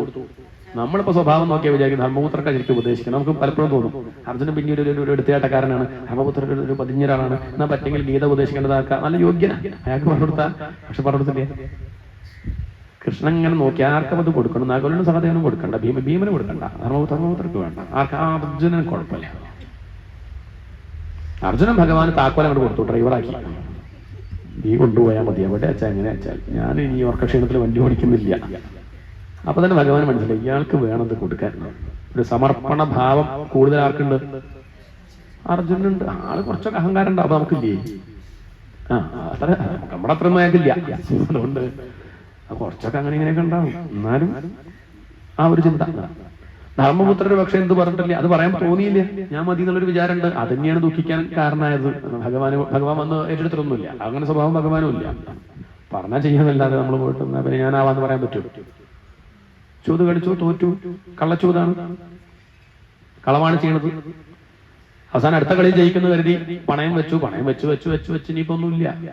ഒരു കളി കൂടി എന്താ വെക്കാനുള്ളത് നോക്കിയപ്പോ പാഞ്ചാലി. നോക്കണേ, എന്തൊരു മോശം. അത് വസ്തുക്കളൊക്കെ പണയം വെക്കാം, അതുപോലെ ഭാര്യ പണയം വെക്കാൻ പറ്റും. അടുത്ത കളി ജയിക്കും ഉറപ്പാ എന്നൊക്കെ പറഞ്ഞിട്ട് പാഞ്ചാലിയെ പണയം വെച്ചു. അവളോട് ചോദിക്കാണ്ടായി. അതന്നെയാണ് പ്രശ്നത്തിനൊക്കെ കാരണമായത്. പണയം വെച്ചു, അത് കഴിഞ്ഞ് അതിൽ തോറ്റു കഴിഞ്ഞാലോ പണയ വസ്തു ആരുടെയാ? ജയിച്ചാളുടെ ഇല്ലേ? ദുര്യോധനൻ ദുശാസനോട് പറയുന്നു. ദുശാസനൻ പാഞ്ചാലിയെ കൊണ്ടുവരികയാണ് സദസ്സിലേക്ക്. പാണ്ഡവരെ വേദനിപ്പിക്കുക എന്നുള്ളതാണ് ഉദ്ദേശം. അതിന് പാഞ്ചാലിയെ കൊണ്ടുവന്നു. ആരാ കൊണ്ടുവരുന്നത്? ദുശാസനൻ. ആരാണ് ഈ പാഞ്ചാലിയുടെ വസ്ത്രം അഴിച്ചാൽ മതി എന്ന് ഉപദേശിച്ചതാരാ? അത് കർണൻ. ആരാണ്? ആ ചിത്രത്തിൽ കർണനുണ്ട്. കർണനാണ് പറയുന്നത് പാഞ്ചാലിയുടെ വസ്ത്രാക്ഷേപം, സ്ത്രീകൾക്ക് വസ്ത്രം കഴിച്ചാൽ വലിയ വിഷമം ഉണ്ടാവും, അപ്പൊ അവളെ അങ്ങനെ അപമാനിക്കാം എന്നുള്ള ഈ വിദ്യ ദുര്യോധനന് പോലും ഓർമ്മയില്ലായിരുന്നു. അത് പറഞ്ഞാരാ? അപ്പൊ കർണന്റെ ഉള്ളിലെ അപകടം മനസ്സിലായില്ലേ? ആരും മോശക്കാരോ അല്ല, എല്ലാവരും കേവന്മാരൊന്നല്ല, ഒക്കെ കുറച്ചൊക്കെ എല്ലാവരുടെ കയ്യിലും ഉണ്ട്. മഹാഭാരതം ഞാൻ തുറന്നു വെച്ചതാണ്. ഓരോരുത്തരുടെ പ്രശ്നങ്ങളും നല്ല സ്വഭാവവും ദുസ്വഭാവവും ഒക്കെ കാണിക്കുന്നുണ്ട്. ഇതിന്റെ അർത്ഥം ഒന്ന് കേമം ഒന്ന് മോശം എന്ന് പറയണില്ല. ഒക്കെ നോക്കിക്കോളും, ഒക്കെ കണ്ടോളൂ. എല്ലാവർക്കും കുഴപ്പവും നല്ലതൊക്കെ ഉണ്ട്. നമ്മൾ നല്ലത് ശീലിക്കാൻ വെച്ചാൽ നല്ലതാണ്, ഇത്രയേ ഉള്ളൂ. അങ്ങനെ ആ പാഞ്ചാലിയെ കൊണ്ടുവന്നു. കർണൻ എന്താ ദേഷ്യിച്ചാൽ, കർണനെ പണ്ടെന്ന് കർണൻ റോസാപ്പൂ കൊടുത്തപ്പം റിജക്ട് ചെയ്തു. കർണൻ പിന്നെ ആസിഡ് ഒഴിക്കാനൊന്നും പോയില്ല. കർണൻ ഒരു സന്ദർഭം നോക്കി നിൽക്കുകയാണ്, ഇവളെ അപമാനിക്കണം. അതിനെന്താ വഴി നോക്കി നിൽക്കുമ്പോഴാണ് ഇപ്പൊ ഇങ്ങനെ വീണ് കിട്ടിയത് അവസരം. ഇത് ഞാൻ അവളെ അല്ല, അതിനും കാര്യമുണ്ട്. അവള് സൂതപുത്രൻ എന്ന് വിളിച്ചു. എന്ത് വിളിച്ചു? കർണനാരാ? സൂര്യപുത്രനാണ്. അത് പുറമെ പറയാൻ വയ്യ. അങ്ങനെയുള്ള അയാളെ അപമാനിക്കല്ലേ ആര് ചെയ്തത്? പാഞ്ചാലി. അതുകൊണ്ട് ആ ഉള്ളിലൊരു കുത്തരുണ്ട്, അതിപ്പം തീർക്കണം. ഇങ്ങനെ നോക്കി അതിന്റെ പിന്നിൽ പോയത് ഒക്കെ ഉത്തരം കിട്ടില്ല. അത് എവിടെയാ ശരി എന്നുള്ളത് മനസ്സിലാവില്ല. പിന്നാലെ അശ്വത്ഥാമാവൻ അയാളുടേതായിട്ടുള്ള ന്യായങ്ങളുണ്ടല്ലോ. എന്താ താൻ പാണ്ഡവരുടെ മക്കളെ കൊന്നു ചോദിച്ചാൽ അദ്ദേഹത്തിന് ന്യായം പറയും. അപ്പൊ നമുക്ക് തോന്നുന്നു ശരിയാണല്ലോ. അശ്വത്ഥാമാവ് അങ്ങനെ ആവാനുള്ള കാരണം അന്വേഷിച്ചു പോയ ദ്രോണർ ഇങ്ങനെ ആവാനുള്ള കാരണം പണ്ട് ദ്രുപദൻ എന്നെ അപമാനിച്ചിട്ടാണ്. ശരിയാണല്ലോ. ദ്രുപദൻ ഇങ്ങനെ അയാൾക്കൊണ്ട് കാരണങ്ങളൊക്കെ അതിങ്ങനെ പോയി അന്വേഷിച്ച ഒന്ന് പിടിച്ച് അതിന്റെ പിന്നാലെ പോയി ഇതിനുത്തരല്ല. ഇവിടെ ആ പാഞ്ചാലി വസ്ത്രാക്ഷേപ സമയത്ത് പാഞ്ചാലി അവിടെയുള്ള ഭർത്താക്കന്മാർ 5 പേരുണ്ട്. വിളിച്ച് കരയുന്നില്ലേ, രക്ഷിക്കോ. അവരൊക്കെ തലതാഴ്ച നിൽക്കുകയാണ്. കാരണം അഭിപ്രായം പറയാൻ വയ്യ, തന്റെ അല്ലല്ലോ. അവസാനം ഭീഷ്മരുടെ അടുത്തേക്ക് വന്നു നോക്കി. മുത്തച്ഛനല്ലേ, നല്ല ഉശിരുകളാണ്. ഭീഷ്മർ പറഞ്ഞ ചില്ലക്കാരനൊന്നല്ല, വലിയ കേമനാണ്. അദ്ദേഹം ഒന്ന് പറഞ്ഞാൽ ഇവർ വിടും ചെയ്യും. ഭീഷ്മരൊന്ന് കണ്ടുരുട്ടിയാൽ ഈ കാര്യം ചെയ്യില്ല. ദുശാസനം പേടിച്ച് കുറച്ച് ഒഴിവാക്കി പോവും. പക്ഷെ ഭീഷ്മർ തല താഴ്ത്തി. എനിക്കങ്ങനെ ഇത് ധർമ്മമാണോ അധർമ്മമാണോ ചോദിച്ചാൽ പെട്ടെന്ന് അങ്ങോട്ട് പറയാൻ പറ്റില്ല. ഒന്ന് പഠിച്ചിട്ട് പറയാം. രാഷ്ട്രീയക്കാരെ പോലെയാ. എന്ന് ചോദിച്ചാൽ ഉത്തരമില്ലെങ്കിൽ പഠിച്ചിട്ട് പറയാം. കഴിഞ്ഞല്ലോ, പഠിക്കൂല അല്ലേ പറയാൻ പറ്റുള്ളൂ. ഇതേപോലെ ഞാനൊന്ന് പഠിച്ചിട്ട് പറയാം. തന്റെ ആ തടി തപ്പിയതാണ്, അവിടെ നിന്ന് അങ്ങോട്ട് രക്ഷപ്പെട്ടു. കാരണം ഇത് തെറ്റെന്ന് അങ്ങോട്ട് തുറന്നു പറയാൻ വയ്യ. ഉള്ളത് അറിയാൻ തെറ്റാണെന്ന്, പക്ഷെ അത് പറയാൻ പറ്റില്ല. കാരണം ശമ്പളം തരുന്നത് ദുര്യോധനാണ്. പിന്നെ ഈ നാളെയും കിട്ടണ്ടേ, ഇതോടുകൂടി തീർന്നാൽ വയ്യല്ലോ. ഊണ് തരുന്നത്, ചോറ് കഴിക്കുന്നത് ഇവിടുന്ന് ദുര്യോധനന്റെ കയ്യിൽ നിന്നാണ്. അപ്പം കൂറ് കാണിക്കണ്ടേ എന്ന് കരുതി ഭീഷ്മരെ പോലുള്ള ഒന്നെങ്കിൽ പ്രായമുള്ളവരെ തീർക്കണം. അധർമ്മം കണ്ടാൽ അവര് തീർത്തില്ല. ആകെ എതിർത്തത് ആരാ ചോദിച്ചാൽ വികർണനാ. അത് കൗരവപക്ഷത്തുള്ള ആളാ, ദുര്യോധനന്റെ അനിയനാ, ചെറിയ അനിയൻ. അയാൾ പറഞ്ഞത് ശരിയല്ല കേട്ടോ ഏട്ടാ, ഇത് നന്നല്ല, ഇത് ബുദ്ധിമുട്ടാണ്, സ്ത്രീകൾ അങ്ങനെ അപമാനിക്കുന്നത്, എത്ര മോശം, അത് അന്തസ്സില്ല എന്നൊക്കെ ആര് ചോദിക്കുന്നുണ്ട്. വികർണൻ ചോദിച്ചുകൊണ്ട് ആരൊന്നും വേണ്ടിയതുമില്ല. വിവരമില്ലാത്ത ആളാ, ചെറുപ്പക്കാരൻ പോട്ടെ എന്ന് പറഞ്ഞാൽ അയാളെ പിടിച്ച് കൊടുത്താൽ പറ്റൂല. അയാളാണ് ഒരു ന്യായം കൃത്യമായിട്ട് പറഞ്ഞത്, പ്രതികരിച്ചത്. അവിടെ വെച്ച് 5 ഭർത്താക്കന്മാരെ വിളിച്ചു, ആരും രക്ഷിച്ചില്ല. അവസാനം ആരെ വിളിച്ചു? ഹാ കൃഷ്ണ ദ്വാരകാവാസിൻ. കൃഷ്ണാന്നങ്ങോട്ട് വിളിച്ചപ്പോൾ ഭഗവാൻ തോന്നി, വിളിക്കാൻ തോന്നിയല്ലോ. ഞാൻ അങ്ങനെ നോക്കുകയാണ്, ഏതുവരെ പോകുമ്പോ നോക്കുകയാണ്. തന്റെ പേര് വിളിച്ചു, ഓർത്തു. വിഷമം വന്നാൽ മാത്രമേ ഓർക്കുള്ളൂ, എന്താ ചെയ്യാ. അങ്ങനെ ഓർത്തു, കൃഷ്ണ എന്ന് വിളിച്ചു. ഭഗവാൻ അങ്ങോട്ട് പുറപ്പെട്ടു. കല്യാണ സ്ഥലത്തുനിന്ന് ഒരു 15 സാരി വാങ്ങിയോണ്ട് പോവുകയാണ്. എത്ര വെച്ചാ കൊടുക്കുക, മട്ടിൽ അങ്ങോട്ട് ഓടിച്ചെന്നു. അപ്പോഴാണ് ദ്വാരകാവാസിൻ. എന്താ വിളിച്ചത്? ദ്വാരകയിലിരിക്കുന്ന കൃഷ്ണ എന്ന് വിളിച്ചാൽ പിന്നെ അയ്യോ ദ്രൗപദി, നിനക്കറിയില്ലേ എന്നെ എങ്ങനെയാണോ ആശ്രയിക്കുന്നത്, ഞാൻ അങ്ങനെ തന്നെ അനുഗ്രഹിക്കുക. യേ യഥാമാം പ്രപദ്യന്തേ താൻ തഥൈവ ഭജാമ്യഹം. എന്റെ ഒരു സ്വഭാവം അങ്ങനെയാണ്. ഇങ്ങനെ എങ്ങോട്ട് അങ്ങനെ വെച്ചാൽ അങ്ങോട്ടും അങ്ങനെ തന്നെ. ഇങ്ങോട്ട് അച്ഛനായിട്ട് കണ്ടാൽ ഞാൻ അങ്ങോട്ട് മകനായിട്ട് മകളായിട്ടൊക്കെ കാണും. അത്രേ ഉള്ളൂ. ഗുരുനാഥനായിട്ട് കണ്ടാൽ ശിഷ്യനായിട്ട് കാണും. ഇങ്ങോട്ടുള്ളത് പോലെ തന്നെയാണ്. അപ്പൊ നീ എന്റെ ഇപ്പൊ ദ്വാരകയിലിരിക്കുന്ന കൃഷ്ണ എന്ന് വിളിച്ചാൽ എനിക്ക് എവിടെ പോകണം? ദ്വാരകയിൽ പോയിട്ട് വരണ്ടേ? അപ്പൊ സമയം കുറച്ചെടുക്കും. ലേശം സാരി പോവും, എന്നോട് ദേഷ്യം തോന്നരുത്. കുറച്ച് സാരി പോയി. അപ്പോഴാണ് ഹൃദയ കമലവാസിൻ. ഇവിടെ ഇരിക്കുന്ന കൃഷ്ണ. ഇവിടുന്ന് ഇങ്ങോട്ട് വരാൻ വലിയ ബുദ്ധിമുട്ടില്ല. ഹൃദയത്തിൽ നിന്ന് വരാൻ ബുദ്ധിമുട്ടുണ്ടോ? അതാണ് അറിവാണ് കാണിക്കണത്. ആദ്യം നമ്മൾ ദൂരത്തെ എവിടെ ഇരിക്കണോ വിചാരിക്കും, കുറച്ച് കഴിയുമ്പം വേറെ എവിടെയല്ല, അകത്തന്നെ എന്ന് മനസ്സിലാക്കുക. ഭഗവാൻ വന്നു.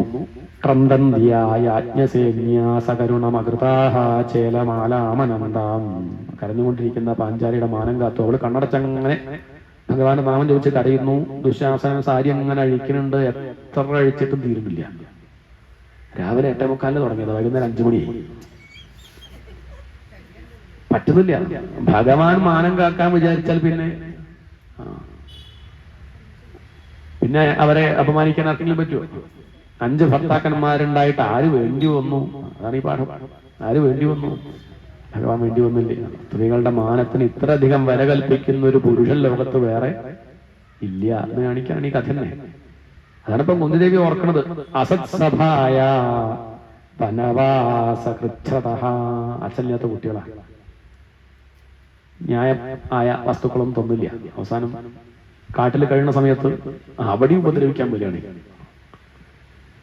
എന്തോ ഭാഗ്യം, കൃഷ്ണ നിന്റെ കാരുണ്യം തന്നെയാണ്, ഞങ്ങൾക്കൊരു പാത്രം കിട്ടി, അക്ഷയ പാത്രം.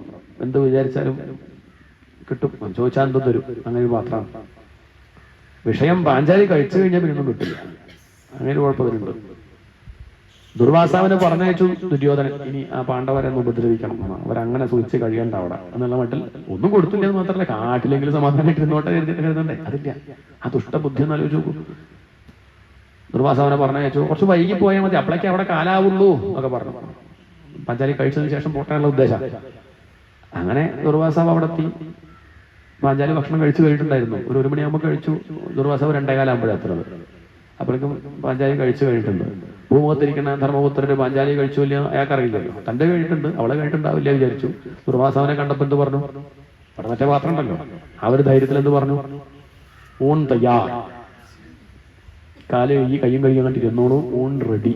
അങ്ങനെ പറയേണ്ട കാര്യം അകത്തൊന്നും ചോദിച്ചൂടെ? ഇയാൾ ഈ ഫ്രിഡ്ജുള്ള ധൈര്യത്തിൽ പറഞ്ഞതാ. 3 മാസം മുന്നത്തെ കയ്യിലുണ്ട്. ആ ഒരു ധൈര്യത്തിൽ പറഞ്ഞതാ. സംഗതി ദുർവാസാവ് കുളിക്കാൻ അങ്ങോട്ട് പോയപ്പോഴാണ് അകത്ത് പോയിട്ട് എന്ത് ചോദിച്ചു?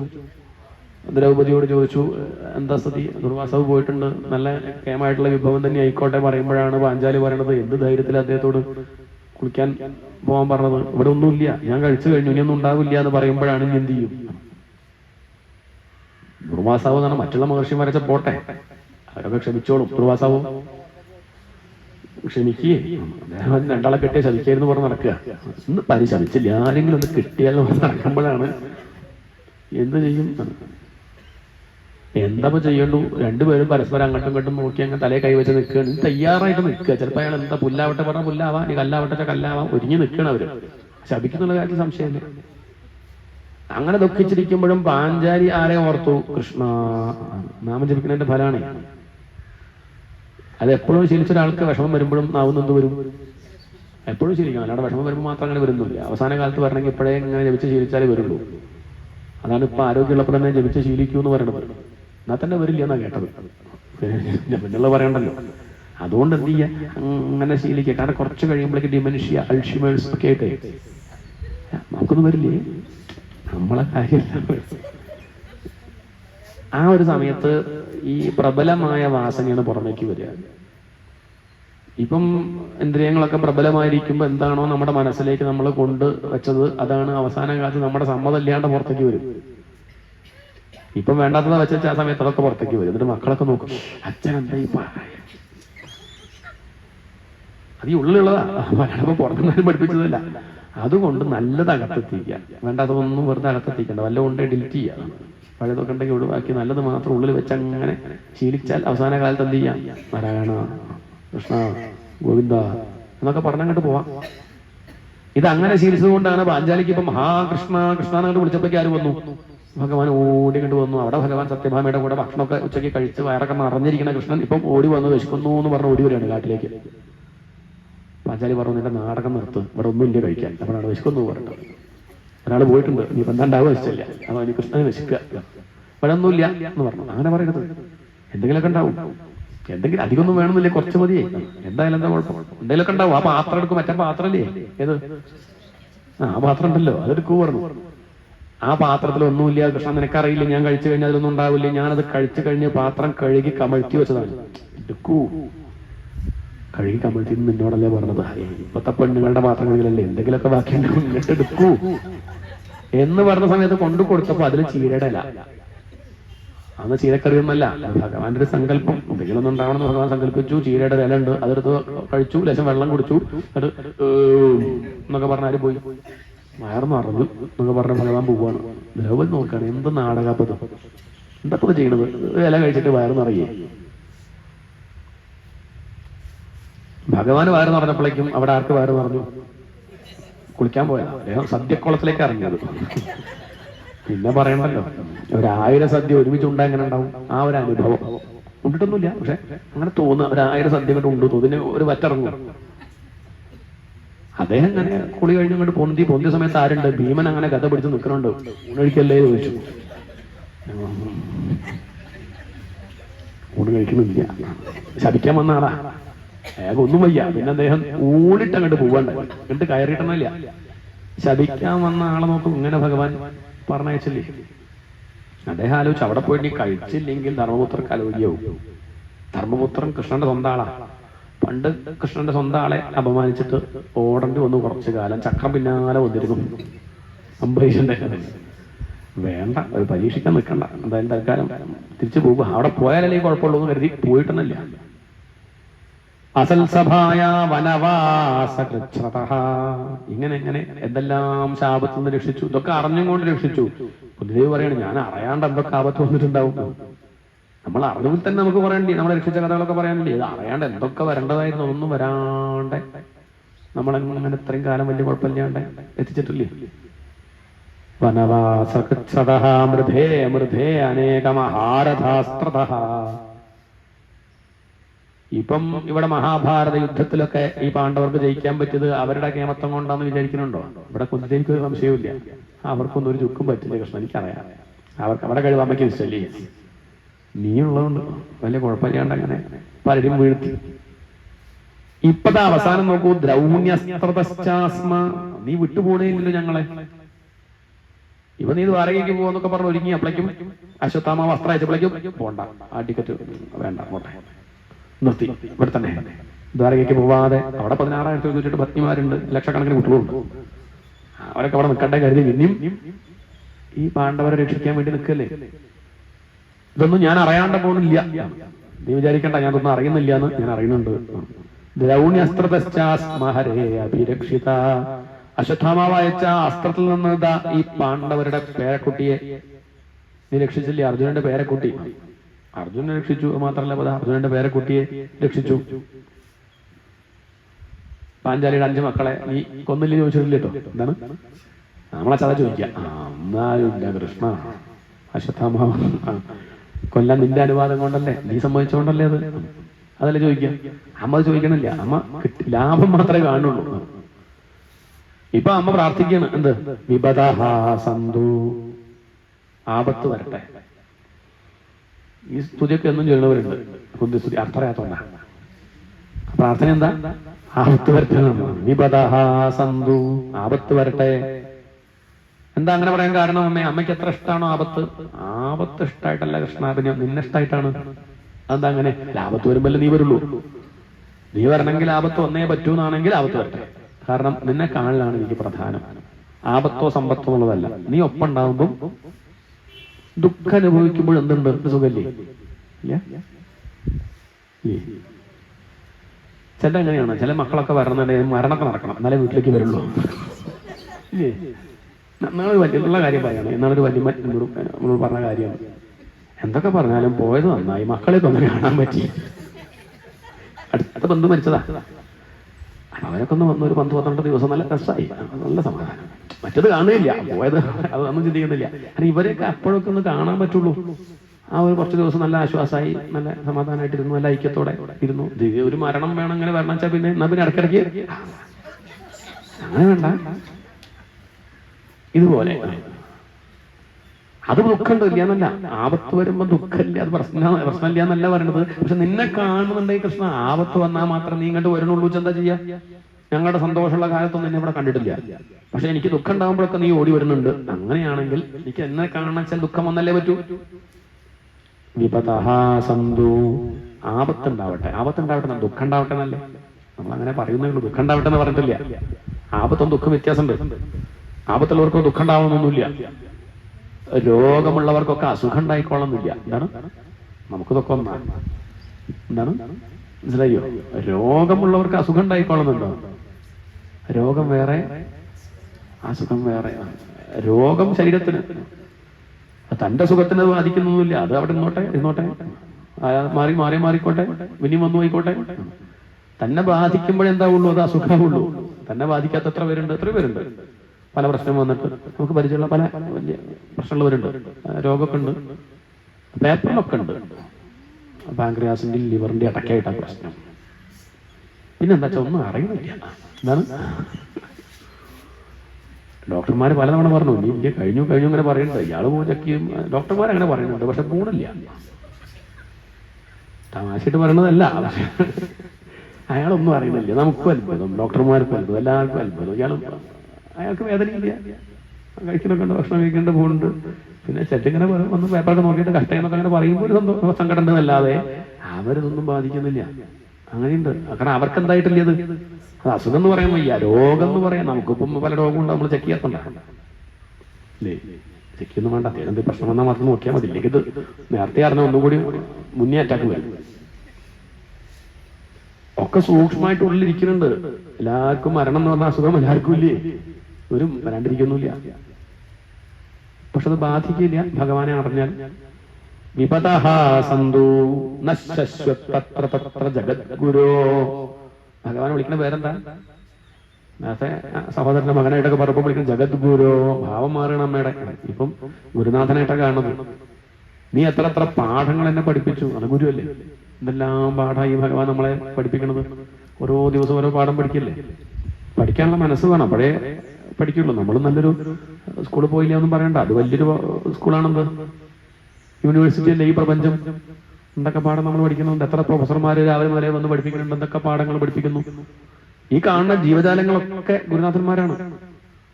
തത്ര ജഗദ്ഗുരോ ഭവതോ ദർശനം യത് സ്യാത് ഭവദർശനം ജന്മൈശ്വര്യ ശ്രീഭിഹി ജന്മൈശ്വര്യ ശ്രുതശ്രീഭിഹി ഏധമാനമത പുമാൻ. നിന്നെ കാണാൻ പറ്റാത്തവർ പറ്റില്ല ചിലർക്കൊന്നും. ആർക്ക്? ജന്മം കൊണ്ടും ഐശ്വര്യം കൊണ്ടും മതം കൊണ്ടും പഠിപ്പ് കൊണ്ടും അഭിമാനിക്കുന്നവർക്ക് നിന്നെ കാണാൻ സാധിക്കില്ല. നൈവാർഹത്യഭിധാതും വൈ ത്വാം അകിഞ്ചന ഗോചരം നമോ അകിഞ്ചന വിത്തായ. അകിഞ്ചനൻ എന്ന് പറഞ്ഞാൽ ഒന്നുമില്ലാത്തവനാണ്. ഒന്നുമില്ലാത്തവൻ അടിച്ച ലോട്ടറിയാണ് ആര്? കൃഷ്ണൻ. അകിഞ്ചന വിത്തം ഭഗവാന്റെ പേരാണ്. ഒന്നുമില്ലാത്തവന്റെ ധനം. കാരണം അയാൾക്കൊന്നുമില്ല. സുധാമാവനൊക്കെ എന്താ ഉള്ളത്? ലോകദൃഷ്ടിയിൽ ഒന്നുമില്ല. പക്ഷെ ആരുണ്ട്? എന്താ ഏറ്റവും വലിയ ധനം? കൃഷ്ണന്റെ കൂട്ടുകാരനാണ്. എന്താണ്? അതുപോലെ പിന്നെ എല്ലാത്തിനും കടത്തി കൊടുക്കും. അത്രയേ ഉള്ളൂ. ആ വിത്തം കയ്യിലുണ്ടല്ലോ. അകിഞ്ചന വിത്തായ നിവൃത്ത ഗുണവൃത്തയേ ആത്മാരാമായ ശാന്തായ. ആത്മാരാമനായിരിക്കുന്ന കൃഷ്ണ, ശാന്തനായിരിക്കുന്ന കൃഷ്ണ, കൈവല്യപതയേ നമ. നിനക്ക് നമസ്കാരം. ജന്മകർമ്മ ച വിശ്വാത്മൻ അജസ്യാകർത്തുരാത്മനഃ തുദ്യം ഋഷിഷു യാദസ്സു തവത്യന്ത വിഡംബനം. ജന്മമില്ലാത്ത നീ ജനിക്കുന്നതും കർമ്മമില്ലാത്ത നീ കർമ്മം ചെയ്യണതൊക്കെ അത്ഭുതം എന്നല്ലേ പറയണ്ടു. ഇതൊക്കെ ഇപ്പൊ എന്താന്ന് ചോദിച്ചാൽ എന്താ പറയാ? ഈ പ്രപഞ്ചത്തെ നീ സൃഷ്ടിക്കുന്നു, പരിപാലിക്കുന്നു, സംഹരിക്കുന്നു. യുക്തി ചോദിച്ചാൽ എന്താ പറയാ? കുട്ടി ഇങ്ങനെ ഷീട്ട് കൊണ്ട് കൊട്ടാരുണ്ടാക്കുക. എന്തിനാ ഉണ്ടാക്കുന്നു ചോദിച്ചാൽ എന്താ പറയാ?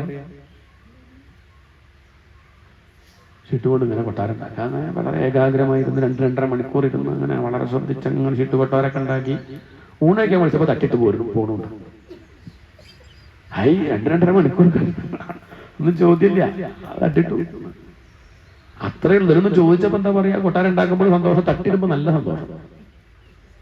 ഇതുപോലെ ഭഗവാൻ എന്തിനെ ഇപ്പൊ ജനിപ്പിച്ചു, എന്തിനെ കൊണ്ടുപോയി എന്നൊക്കെ ചോദിച്ചാലും ഉത്തരമൊന്നുമില്ല. അതിപ്പം ലീല എന്ന് പറയാം. ഇതിലൊക്കെ എന്താ ഉത്തരം പറയാം? എന്തിനാ സ്വപ്നം കണ്ടു ചോദിച്ചാൽ ഉത്തരം പറയാം, സ്വപ്നം കണ്ടു തന്നെ. അത്രേ ഉത്തരമുള്ളൂ. സ്വപ്നല്ലേ? എന്താണ്? ഇല്ലാത്തതല്ലേ? ഈ കാണുന്നൊക്കെ ഇല്ലാത്തതാ. എന്തിനാ സമുദ്രത്തിൽ തിരമാല വന്നു ചോദിച്ചാൽ എന്താ പറയാ? അത് സമുദ്രത്തിന്റെ സ്വഭാവമാണെന്ന് പറയാം. ഇതുപോലെ ഭഗവാന്റെ ഒരു സ്വഭാവമാണ്. അത് നമ്മൾ മനസ്സിലാക്കിയാൽ നമുക്ക് എന്തില്ല, അയാളുടെ സ്വഭാവം അങ്ങനെ മനസ്സിലാക്കിയാൽ നമുക്ക് വിഷമം ഉണ്ടാവില്ല. എന്താണ്? ഇല്ലേ? നമുക്കിപ്പോ ഓരോന്നിനും സ്വഭാവം അറിയുമ്പോൾ അതിനനുസരിച്ച് നിൽക്കില്ലേ? അതിന്റെ സ്വഭാവം അങ്ങനെയാന്ന് പറഞ്ഞാൽ മതി. എന്തിനാ മരീചിക കണ്ടത് മരുഭൂമിയിൽ? രാവിലെ ഉദാഹരണം പറഞ്ഞല്ലേ, കണ്ടത് മരുഭൂമിയുടെ സ്വഭാവം അങ്ങനെയാണ്. അത് മനസ്സിലാക്കിയാൽ മതി. അതിൽ ഭ്രമിക്കാൻ പോണ്ട. ഇവിടെ പലതും ഉണ്ടാവുന്നു, നിലനിൽക്കുന്നു, ഇല്ലാണ്ടാവണു. നമ്മൾ ഭ്രമിക്കണ്ട.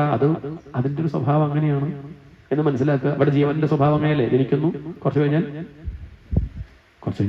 ഇല്ലാണ്ടാവും. അത് എപ്പോഴൊന്നും പറയാൻ പറ്റില്ല. ചില പാക്കറ്റിന് നമ്മളൊക്കെ ഡേറ്റ് ഒക്കെ ഉണ്ടാവും. നമ്മളെ ഡേറ്റ് ഒന്നും ഇല്ലല്ലോ. അതിന് എക്സ്പയറി ഡേറ്റ് ഒക്കെ കാണാൻ തന്നെ ദിവസം കഴിഞ്ഞാൽ കഴിഞ്ഞിട്ടോ പിന്നെ ഇത് ഉപയോഗിക്കണ്ട. ഇത് മനുഷ്യന്റെ കാര്യത്തിൽ ഇപ്പൊ അങ്ങനെ കൃത്യമായിട്ടൊരു ഡേറ്റ് ഒന്നും വെച്ചിട്ടില്ല എന്നേ ഉള്ളൂ. പക്ഷെ പോവും ഉറപ്പാ. അതിലൊന്നും വല്ലാതെ ഭരിക്കാൻ പോണ്ട. അത് അങ്ങനെയാണത്. പക്ഷെ അതിലൊന്നും വിഷമിക്കണ്ട. സത്തിനൊരു മാറ്റവും ബോധത്തിനൊരു മാറ്റവും എനിക്കൊരു മാറ്റം ഉണ്ടാവുന്നില്ല എന്നറിഞ്ഞാൽ പോരെ. അങ്ങയുടെ ആ അഭിനയം അപാരം തന്നെയാണ്. തിര്യക്കായിട്ടും എഴുജന്തുക്കളായിട്ടും പക്ഷികളായിട്ടും മൃഗങ്ങളായിട്ടും ഒക്കെ അങ്ങ് എത്ര വേഷം അവിടെ കെട്ടുന്നത് അപാരം തന്നെ. അങ്ങയുടെ നല്ലൊരു വേഷം ഞാൻ പറയട്ടെ, കൃഷ്ണവേഷം. അത് ശരിക്കും കണ്ട് ആസ്വദിക്കാൻ പറ്റിയത് ആ അമ്മയല്ലേ? ആര്? യശോദ. യശോദയ്ക്ക് മാത്രമായിട്ടൊരു ശ്ലോകം. ഗോപ്യാദതേ ത്വയി കൃതാഗസിതാമതാവത്യാതേദശാശ്രുകലിലാഞ്ജന സംഭ്രമാക്ഷം.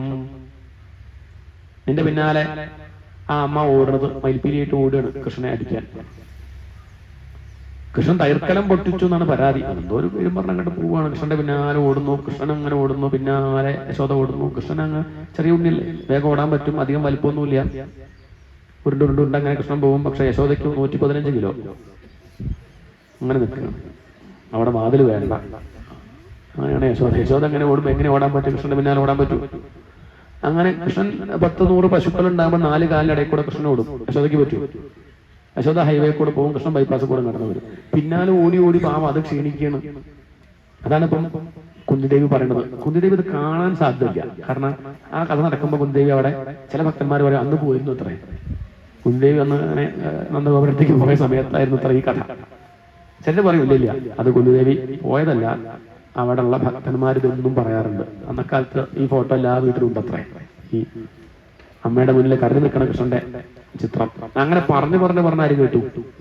അത് കുന്തിദേവിയും കേട്ടു. ആ ചിത്രമാണ് കുന്തിദേവിക്കും ഇഷ്ടം. കൃഷ്ണന്റെ ഫോട്ടോ കുറെ ഉണ്ട് ആൽബത്തിൽ. എന്നാലും ഈ ചിത്രമാണ് കുന്തിദേവി എടുത്തു വെച്ചത്. ഏത്? ആ കൃഷ്ണന്റെ. ഇപ്പൊ കൃഷ്ണൻ വലിയ ആളായിട്ടുണ്ട്. ഇപ്പം പറയുന്ന സമയത്ത് കൃഷ്ണൻ ചെറിയ കൃഷ്ണനൊന്നുമല്ല, വലിയ കൃഷ്ണ. പക്ഷെ ആ കൃഷ്ണനോട് പറയണത് ആ ഒരു രംഗം എനിക്ക് ഇപ്പോഴും എന്റെ മനസ്സിൽ നിന്ന് പോയില്ല. ഗോപ്യാദതേ ത്വയി കൃതാഗസിതാമതാവത്യാതേ ദശാശ്രുകലിലാഞ്ജന സംഭ്രമാക്ഷം വക്ത്രം നിനീയ. അമ്മ അങ്ങോട്ട് പിടിച്ചു കൃഷ്ണനെ, ഒരലോട് ചേർത്ത് അങ്ങോട്ട് വെച്ചു, കെട്ടാൻ അങ്ങോട്ട് പുറപ്പെടുകയാണ്. അമ്മയ്ക്ക് എന്താ വേണ്ടു വെച്ചാൽ കൃഷ്ണനൊന്ന് കരഞ്ഞാൽ മതി. എന്ത് മതി? അത്രേ വേണ്ടു. മാഷന്മാർക്ക് ഇപ്പൊ കുട്ടി നമ്മുടെ മുന്നിൽ ഒന്ന് പേടിച്ചാൽ മതി, ഇത്രേ വേണ്ടു അല്ലേ? ആ കുട്ടി ആദ്യം ഒന്ന് പേടിച്ചു അഭിനയിച്ചാൽ മതി, മാഷൊന്നും ചെയ്യില്ല. അത് അങ്ങനെ നിൽക്കുമ്പോൾ അങ്ങോട്ട് കൊടുത്താലോ തോന്നുന്നു. ഇതേപോലെ കൃഷ്ണനൊന്ന് പേടിച്ചാൽ മതി, ഒന്ന് പേടിച്ചിട്ടൊന്ന് കരഞ്ഞാൽ അമ്മ എന്ത് ചെയ്യില്ല? ഇത് കൃഷ്ണൻ പേടിക്കുന്നില്ല. കാരണം പേടി എന്താന്ന് ആർക്കറിയില്ല. അറിയണ്ടേ? ഇപ്പൊ അറിയാത്തൊരു സംഗതി എങ്ങനെയാ പേടി എന്താന്ന് അറിയണ്ടേ? ഭഗവാൻ നമുക്കിപ്പതേ അറിയുള്ളൂ, പക്ഷെ ഭഗവാൻ അത് അറിയില്ല. അവസാനം ഭഗവാന് മനസ്സിലായി അമ്മയ്ക്ക് വേണ്ടത് ഞാനൊന്ന് പേടിക്കുകയാണല്ലേ, അതിലിപ്പോ എന്താ ചെയ്യാ? അവസാനം പേടിയെ വിളിച്ചു. പേടിയുടെ ദേവത ഉണ്ടാവില്ല, ഭയത്തിന്റെ ദേവത. ഓരോന്നിനോരോ ദേവത ഉണ്ട്. അല്ലയോ ഭയദേവതേ, നീ ഒന്ന് വന്ന് എന്റെ മുഖത്തിരിക്കുക, എന്റെ അമ്മയൊന്ന് സന്തോഷിക്കട്ടെ, എന്നാലെങ്കിലും സന്തോഷിക്കട്ടെ എന്ന് കരുതി അമ്മയെ സന്തോഷിപ്പിക്കാൻ വേണ്ടി ഭയദേവതയെ വിളിച്ചു. അങ്ങനെ ആ ഭയദേവത വന്നു. ആരടുത്തേക്ക്? കൃഷ്ണനടുത്തേക്ക് വന്നു. എന്നിട്ട് മുഖത്തിരുന്നു? ഇല്ല. ഭയദേവത താഴത്ത് മുട്ടുകുത്തി തൊഴുതും കൊണ്ട് പറയാണ്, മുഖത്തിരിക്കാൻ പറയരുത്, എനിക്ക് അങ്ങയെ പേടിയാ. ആരോട്? ആ ഭയത്തിന് ആരെ പേടിയാണ്? ധീരപിയദ്ഭിഭേദി, പേടിക്ക് പേടി കൃഷ്ണനെ. ആ കൃഷ്ണനെ യശോദയ്ക്ക് പേടില്ല. ആ പരബ്രഹ്മത്തെ ആർക്ക് പേടില്ല? അതല്ലേ സുലഭം എന്ന് പറയുന്നത്. ബ്രഹ്മാദി ദേവന്മാർക്കൊക്കെ ഈ ഗൗരവത്തിലാണ് കൃഷ്ണൻ. പക്ഷെ ആ അമ്മയ്ക്കോ ധീരപിയദ്ഭിഭേദി, അതല്ലേ അത്ഭുതം. ആ പേടിക്ക് പോലും പേടിയായിരിക്കുന്ന ആ കൃഷ്ണനല്ലേ നിന്റെ മുന്നിൽ പേടി അഭിനയിച്ച് നിൽക്കുന്നത്. എന്നിട്ട് അവസാനം ഭഗവാന് പേടി അഭിനയിച്ചു. ആരെ നോക്കിയിട്ട്? ആ ഭയത്തെ നോക്കി അതുപോലെ അഭിനയിച്ചു. ഭയം ഇരിക്കണില്ല, നമ്മൾ അതുപോലെ അഭിനയിക്കാം. ഭയത്തെ നോക്കിയപ്പോ അതിന്റെ തുണ്ട് ഇങ്ങനെയാ. അതാണോ പേടി? ഭയത്തിന്റെ കണ്ണിന്ന് കണ്ണുനീര് വരുന്നുണ്ട്. ഓ അതാണോ പേടി? കണ്ണുനീര് വരണ എന്താ ബുദ്ധിമുട്ട്? കയ്യിൽ കണ്ണല്ലേ, കണ്ണിൽ തേച്ചു. അല്ലാണ്ടൊന്നും കണ്ണുനീര് വരില്ല. അല്ലെങ്കിൽ പിന്നെ കുചേലിനെ കാണണം, അല്ലാതെ കണ്ണുനീര്. ഭക്തന്മാരെ കാണാതെ വരില്ല. ദുഃഖത്തിന്റെ കണ്ണീര് കൃഷ്ണന് വരില്ല. അപ്പം പിന്നെ ഇത് ലേശം വെണ്ണ കണ്ണിൽ തേച്ചു, ആ കണ്ണിന്ന് കണ്ണീര് വരുന്നുണ്ട്. അമ്മയോട് ചോദിക്കാൻ സമാധാനമായില്ലേ? ഞാൻ പേടിച്ചു. അമ്മ ഒന്ന് ചിരിച്ചു. അമ്മയ്ക്ക് എപ്പോഴും മനസ്സിലായി എന്ത്? ഇയാള് പേടിച്ചിട്ടില്ല. കാരണം കരഞ്ഞുകൊണ്ടിരിക്കുമ്പോ വെണ്ണ കഴിക്കുന്നുണ്ട്. എന്താണ്? കയ്യിൽ വെണ്ണ, മറ്റേത് പൊട്ടിച്ചു കൊണ്ടുവരുമ്പോ വെണ്ണ കഴിച്ച് കൈ പിടിച്ചിട്ടാ വരുന്നത്. ഇതിപ്പം അമ്മയ്ക്ക് വേണ്ടിയിട്ട് ഇങ്ങനെ കരയും, കണ്ണിങ്ങനെ തിരുമ്പും, ഈ എന്ന് പറഞ്ഞ് കരയും. ഒരു ഭാഗത്ത് ശ്രുതി, ഒരു ഭാഗത്ത് കഴിക്കണമുണ്ട്. ഇത് രണ്ടും കൂടി നടക്കുമ്പം ആരെങ്കിലും വിഷമിച്ചുകൊണ്ടിരിക്കുമ്പോ വെണ്ണ കഴിക്കുമോ? കരഞ്ഞുകൊണ്ടിരിക്കുന്ന സമയത്ത് ആരെങ്കിലും ഇത് ചെയ്യോ? അതിനെ മനസ്സിലാക്കുന്നത് ഇത് പേടിച്ചിട്ടൊന്നുമില്ല, വെറുതെ ഞാനിങ്ങനെ ഒരുങ്ങിയതല്ലാണ്ട് എന്ത് കാര്യമൊന്നുമില്ല പറഞ്ഞ ആര് പോവാണ്. എന്നാലും ആ ഒരു രംഗം അത് യശോദയും മറന്നിട്ടുണ്ടാവില്ല കേട്ടോ. നീ എന്തൊക്കെ ലീലകളാണ് ഇതൊക്കെ. എന്തെന്ന് ചോദിച്ചാൽ എന്തെങ്കിലും ഒരു ചിത്രം ഓരോരുത്തരുടെ ഉള്ളിലും കിടക്കട്ടെ. നമ്മളെപ്പോലെ ഈ അജ്ഞാനികൾക്ക് ഒരു ചിത്രം കിടക്കണ്ടേ? ഇപ്പൊ ഇത് കേട്ടപ്പോ നമ്മളൊന്ന് കണ്ണൊക്കെ വിടർന്നില്ല. നേരത്തെ ആ നവസ്യ പുരുഷം തോന്നുമ്പോ നമുക്ക് അങ്ങോട്ട് മൂഷിഞ്ഞ് നിർഗുണം എന്നൊക്കെ പറയുമ്പോൾ നമുക്ക് ദേഷ്യം വരികയാണ്. നേരെ കൃഷ്ണൻ എന്നൊക്കെ പറയുമ്പോ ഒരു ആശ്വാസമായി. കൃഷ്ണൻ എന്ന് പറയുമ്പോൾ സന്തോഷമാണ്, അതിനൊരു ഗുണം വന്നു. മാവ് എന്ന് പറയുമ്പോൾ നമുക്ക് ഇഷ്ടമല്ല, അത് ദോശയായിട്ട് വന്ന രസമുണ്ട് അല്ലേ? ഒരു രൂപം ഉണ്ടായ സന്തോഷമല്ലേ? ലഡുവായിട്ട് വരുമ്പോ രസമല്ലേ? അതൊരു രൂപം കിട്ടുമ്പം സൗകര്യമുണ്ട്, ഒന്നുകൂടി സുലഭമാണ്. ഇതുപോലെ ഭഗവാൻ കൃഷ്ണനായിട്ട് വന്നു, എത്ര പേർക്ക് ആശ്വാസം കൊടുക്കുന്നു. ആ യശോദ എന്ത് ഭാഗ്യം ചെയ്തു. സാമാം വിമോഹയതി ധീരപിയദ്ഭിഭേദി. യമൻ പോലും കൃഷ്ണ നിന്നെ പേടിച്ച് നടക്കുന്നത്. ഇവിടെ കാറ്റ് വീശുന്നു നിന്നെ പേടിച്ചിട്ടാ, മഴ വീണു നിന്നെ പേടിച്ചിട്ടാ. നീ ആ ഇടയപ്പെണ്ണിന്റെ മുന്നിൽ പേടി അഭിനയിച്ച് നിൽക്കുന്ന രൂപം അപാരം തന്നെയാണ്. ചിലര് പറയുന്നു നീ ഇവിടെ അവതരിച്ചതേ കേജിദാഹുരജം ജാതം പുണ്യശ്ലോകസ്യ കീർത്തയേ യഥോ പ്രിയസ്യ അന്വവായേ മലയസ്യേവ ചന്ദനം. യാദവന്മാരുടെ ഭാഗ്യമാണ് നീ, യാദവന്മാരെ അനുഗ്രഹിക്കാൻ വേണ്ടി വന്നവനാണ് എന്ന് പറയുന്നുണ്ട്. ചിലര് പറയണു എന്റെ മക്കളെ നേരെയാക്കാൻ വേണ്ടി വന്നവനാണ്. ചിലര് പറയണു ഭൂമിയുടെ ഭാരം തീർക്കാൻ വന്നതാണ്.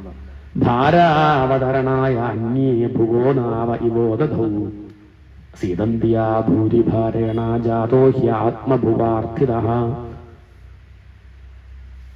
ശരിക്കും എനിക്ക് തോന്നുന്നത് എന്താ വെച്ചാൽ കൃഷ്ണ നിന്നോട് ഞാൻ പറയട്ടെ, നീ ഇവിടെ അവതരിച്ചത് എന്തിനാന്ന് പറയട്ടെ. എന്തിനാ അമ്മ പറയൂ, എന്താ അമ്മയുടെ വ്യാഖ്യാനം നോക്കട്ടെ. എന്തിനാ നീ അവതരിച്ചത് ചോദിച്ചാൽ ശൃണ്വന്തി ഗായന്തി ഗൃണന്ത്യഭീക്ഷ്ണശഃ സ്മരന്തി നന്ദന്തി തവേഹിതം ജനാഃ. നീ അവതരിച്ചത് എന്തിനാ ചോദിച്ചാൽ സപ്താഹക്കാർക്ക് വേണ്ടിയിട്ടാ. അല്ലെങ്കിൽ അവരെങ്ങനെ ജീവിക്കുക? അല്ല, അവർക്ക് ഊണ് കഴിക്കണ്ടേ? ശൃണ്വന്തി ഗായന്തി, നിന്റെ കഥകൾ കേട്ടിട്ട് കേൾക്കുക. ഗായന്തി, നിന്റെ കഥകൾ പാടുക. ഗൃണന്തി അഭീക്ഷ്ണശഃ സ്മരന്തി, അത് ഓർക്കുക. നന്ദന്തി, അത് ഓർത്ത് ആനന്ദിക്കുക. തവേഹിതം ജനാത ഏവ പശ്യന്ത്യജിരേണ താവകം ഭവപ്രവാഹോ പരമം. ഭവപ്രവാഹം, ദുഃഖക്കടൽ. എന്തെല്ലാം പ്രശ്നങ്ങളുണ്ട് ജീവിതത്തിൽ. ഈ പ്രശ്നങ്ങളൊക്കെ നമ്മൾ മറക്കുന്നത് എങ്ങനെയാ? 2 അധ്യായം ഉള്ളെത്തിയാൽ ഒന്ന് പൂസായി. മറ്റതല്ല, നമുക്ക് എപ്പോഴും കിക്കാണല്ലോ. മറ്റതെന്തെങ്കിലുമൊക്കെ വേണം നമുക്ക് എപ്പോഴും. ഇതങ്ങോട്ട് കുടിച്ചു കഴിഞ്ഞ പിന്നെ എന്തില്ല? ഭവപ്രവാഹോ പരമം പദാംബുജം. പിന്നെ ഒന്നും കുഴപ്പമില്ല. എന്തൊക്കെ ജീവിതത്തിൽ സംഭവിച്ചാലും അതവരെ ബാധിക്കുന്നില്ല. കാരണം എന്താ? അവര് കുടിക്കണത് എന്താ? നിന്റെ കഥയല്ലേ. ഈ കഥയില്ലായിരുന്നെങ്കിൽ നമ്മളൊക്കെ എങ്ങനെ ജീവിക്കും? എന്ത് കുടിക്കും? എങ്ങനെയാ ഈ ലോകത്ത് ദുഃഖമില്ലാണ്ട് കഴിയുക? ഇതിപ്പോ ദുഃഖം നമ്മളെ ബാധിക്കാത്തത് കൃഷ്ണകഥ ഉള്ളത് കൊണ്ടല്ലേ. കൃഷ്ണകഥ ഉണ്ടാവാൻ കാരണം കൃഷ്ണ നീ അവതരിച്ചോണ്ടല്ലേ. നീ അവതരിച്ചില്ലായിരുന്നെങ്കിൽ എന്ത് ചെയ്യും? മേൽപ്പത്തൂർ ചോദിക്കണ്ട, കൃഷ്ണ നീ എന്തിനാ ഒരു കാരപ്പ ഈ സൃഷ്ടിച്ചത്? കഷ്ടാദേ സൃഷ്ടിചേഷ്ട ബഹുതര ഭവഖേദാവഹ. ഭഗവാനെ കുറ്റം പറയണം. ഇതിന് ഈ സൃഷ്ടി ഇങ്ങനെയൊക്കെ ഓരോരോ സൃഷ്ടികൾ ഓരോരുത്തർ കഷ്ടപ്പെടുന്നത് കണ്ട അതൊക്കെ നിന്റെ പണിയല്ലേ. ഒരുപാട് പേടിയായി. അയാൾ ചീത്ത പറയണം ഈശ്വര. ഒരുപാട് വന്നിട്ടേ ഭഗവാനോട് ഇങ്ങനെയൊന്നും ധൈര്യത്തിലാരും പറഞ്ഞില്ല. ചിലര് സകലാംഗരായി, ചിലര് വികലാംഗരായി, ചിലർക്ക് അതിബുദ്ധിയായി, അല്പബുദ്ധിയായി, എന്തെല്ലാം നേരത്തെ രോഗങ്ങൾ ഇവിടെ ഉണ്ട്. ഇതൊക്കെ നീ നിന്റെ പണിയല്ലേ ചോദിച്ചു ഭഗവാൻ.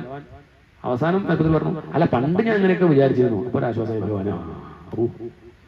പണ്ട് ഞാൻ അങ്ങനെ ഇത്യേവം പൂർവമാലോചിതം അജിതമയാ നൈവ മധ്യാഭിജാനേ. ഇപ്പൊ എനിക്ക് അഭിപ്രായമില്ല. അപ്പൊ വിവരം വന്നു. അന്ന് വിവരമില്ലാത്ത കാലത്ത് ഞാൻ അങ്ങനെ ആലോചിച്ചിരുന്നു. പക്ഷെ ഇപ്പൊ എനിക്ക് മനസ്സിലായി, ഇങ്ങനെയൊന്നും ഇല്ലായിരുന്നെങ്കിൽ ആരാ ഗുരുവാരിക്ക് വരിക? തിരക്കണുണ്ടാവില്ല അവിടെ. ദുഃഖമില്ലെങ്കിൽ തിരക്കുണ്ടാവുമോ? ദുഃഖമില്ലെങ്കിൽ ഭാഗവതം ഉണ്ടാവുമോ? ആരെങ്കിലും സപ്താഹം എന്നുള്ളത് കേൾക്കുവോ? അമ്പലമുണ്ടോ? ഈശ്വരനും അമ്പലവും ഈ സപ്താഹവും ഭാഗവതമൊക്കെ എന്തിനാ ചോദിച്ചാൽ ദുഃഖമുള്ളതുകൊണ്ടാണ് നിൽക്കുന്നത്. ദുഃഖമില്ലെങ്കിൽ പിന്നെ ഒരു പക്ഷേ സൃഷ്ടിയില്ലായിരുന്നെങ്കിൽ ഞാൻ ഉണ്ടാവുമായിരുന്നു. എപ്പത്തിൽ ചോദിക്കുക, ഗുരുവായൂർ ഉണ്ടാവുമായിരുന്നു. ഞാൻ ഗുരുവായൂരിൽ വരികയായിരുന്നു, അങ്ങനെ കാണാൻ സാധിക്കുമായിരുന്നു, നാരായണീയ രചിക്കുകയായിരുന്നു. നന്നായി. ഇതൊക്കെ വേണ്ടിയിട്ട് തന്നെയാണ്. അത്രയേ ഉള്ളൂ. അതാണ് ഉത്തരം. അതുകൊണ്ട് എന്റെ ഉത്തരവ് തന്നെയാണ്. കൃഷ്ണ, ഞാൻ വിചാരിക്കുന്നത് അതിനു വേണ്ടിയിട്ടാണ്. ഈ ഒരു സംസാര സാഗരത്തെ കടക്കാൻ നിന്റെ ആ നാമം ജപിച്ച് എളുപ്പം സാധിക്കുന്നുണ്ടല്ലോ, കഥകൾ സ്മരിച്ചിട്ട് സാധിക്കുന്നുണ്ടല്ലോ, അതിനു വേണ്ടിയാണ് കൃഷ്ണ നീ അവതരിച്ചത്. അതുകൊണ്ട് എനിക്കൊരു പ്രാർത്ഥനയുള്ളൂ. ഉപസംഹരിക്കുകയാണ് കുന്തിദേവി. എന്താ പ്രാർത്ഥന? അഥ വിശ്വേശ വിശ്വാത്മൻ വിശ്വമൂർത്തേ. 3 പേരാ വിളിച്ചത് ഭഗവാനെ. അഥ വിശ്വേശ, വിശ്വത്തെ പരിപാലിക്കുന്നവനാണ്. വിശ്വാത്മൻ, അല്ല പരിപാലിക്കെന്ന് പറഞ്ഞാൽ പോരല്ലോ. പരിപാലിക്കണമെങ്കിൽ ഞാൻ വീട് പരിപാലിക്കുന്നു പറഞ്ഞാൽ ഞാൻ വേറെ, വീട് വേറെ അല്ലേ? ഈ വിശ്വം വേറെ നീ വേറെ എന്നാവില്ലേ? അല്ലല്ല, ഈ വിശ്വം നീ തന്നെയാ. വിശ്വാത്മൻ വിശ്വമൂർത്തേ, ഈ വിശ്വമായിരിക്കുന്നത്. വിശ്വം വിഷ്ണു. സഹസ്രനാമത്തിലെ ആദ്യത്തെ 2 നാമം അത് മതി. ഈ വിശ്വം ആരാണ്? വിഷ്ണു തന്നെ. നീ കാണുന്ന പ്രപഞ്ചം ഭഗവാൻ അന്യമായ ഒന്നല്ല. അതന്യ ഭഗവാൻ. ഈ ഭഗവാനെ വേറെ അന്വേഷിക്കൊന്നും വേണ്ട. ഈ കാണുന്നത് എന്താ? ഈ കാണുന്നത് ഭഗവാനാണ്. അതാണ് ഇപ്പൊ നമ്മുടെ പ്രാർത്ഥന. എന്തേ വേണ്ടു ചോദിച്ചാൽ സ്നേഹപാശമിമം ചിന്ധി ദൃഢം പാണ്ഡുഷു വൃഷ്ണിഷു. ഈ പാണ്ഡവരോടുള്ള സ്നേഹമാകുന്ന കെട്ടൊന്ന് പൊട്ടിക്കോ. ഈ പാണ്ഡവരോടുള്ള സ്നേഹം ഒന്ന് ഒഴിവാക്കി തരൂ. സ്നേഹം നല്ലതല്ലേ? സ്നേഹം നല്ലതാണോ ചോദിച്ചാൽ നല്ലതാണോ? എന്താ അഭിപ്രായം? സ്നേഹം നല്ലതാണോ? അഭിപ്രായമില്ലേ? ഇവിടുന്ന് പറയുമ്പോൾ നല്ലതല്ല, വീട്ടിൽ പോയാൽ നല്ലതാണ്. അങ്ങനെയാണോ? സ്നേഹം എന്ന് പറഞ്ഞാൽ ശരിക്കുള്ള സ്നേഹാച്ച നല്ലത് തന്നെയാണ്. പക്ഷെ ആ സ്നേഹമൊന്നും ഇപ്പൊ ആർക്കും ഇല്ല. സ്നേഹം എന്ന് പറഞ്ഞിട്ട് നമ്മളിപ്പോ ചെയ്യുന്നത് എന്താ? മമതയാണ്. എന്താണ് മമത? എന്റേതിനോടാണ് എനിക്ക് താല്പര്യം. അത് സ്വാർത്ഥത കൊണ്ടാണ്. എന്റെ കാര്യം നേരെ നടക്കണം എന്നുള്ളത് കൊണ്ട് എനിക്ക് എന്റെ ഭാര്യയോട് വലിയ സ്നേഹം. കാരണം ചായ വെച്ച് തരുന്നപ്പോൾ നോക്കണമൊക്കെ ആയതുകൊണ്ട് സ്നേഹം. അത്രയേ ഉള്ളൂ. അത് തന്റെ സൗകര്യത്തിന് ഉണ്ടെന്നുള്ളതുകൊണ്ട്, തന്നെ ശുശ്രൂഷിക്കണമുള്ളതുകൊണ്ടല്ലേ. കുട്ടി തന്നെ അനുസരിക്കണമുള്ളതുകൊണ്ടല്ലേ കുട്ടിയോട് സ്നേഹം. പറഞ്ഞേക്കാത്ത കുട്ടിയൊക്കെ സ്നേഹമുണ്ടോ? കടക്ക് പുറത്തെന്ന് പറയില്ലേ? അത് പറഞ്ഞാൽ കേൾക്കുന്ന തിരക്കല്ലേ അവിടെ ഇരുന്നോട്ടെ, അതല്ലെങ്കിൽ തരില്ല, ഞാൻ എന്റെ സ്വത്ത് നിനക്ക് തരില്ല. അതേത് അത് തന്നോട് സ്നേഹമില്ലെങ്കിൽ പിന്നെ ഒന്നുമില്ല, അത്രയേ ഉള്ളൂ. അപ്പൊ ഈ മമതയാണ് പ്രശ്നം. ഇവിടെ അമ്മ പറഞ്ഞത് മമതയാണ്. കൃഷ്ണ, എനിക്കെന്താ വെച്ചാൽ ഈ മനസ്സിന് ഇടയ്ക്കൊക്കെ ഒരു സമാധാനം ഉണ്ടെന്നേ ഉള്ളൂ, എപ്പോഴും ഇല്ല. അതിന് കാരണം എനിക്കറിയാം. എന്താ കാരണം വെച്ചാൽ എന്റെ മനസ്സിൽ നീ മാത്രല്ല, ആരുണ്ട്?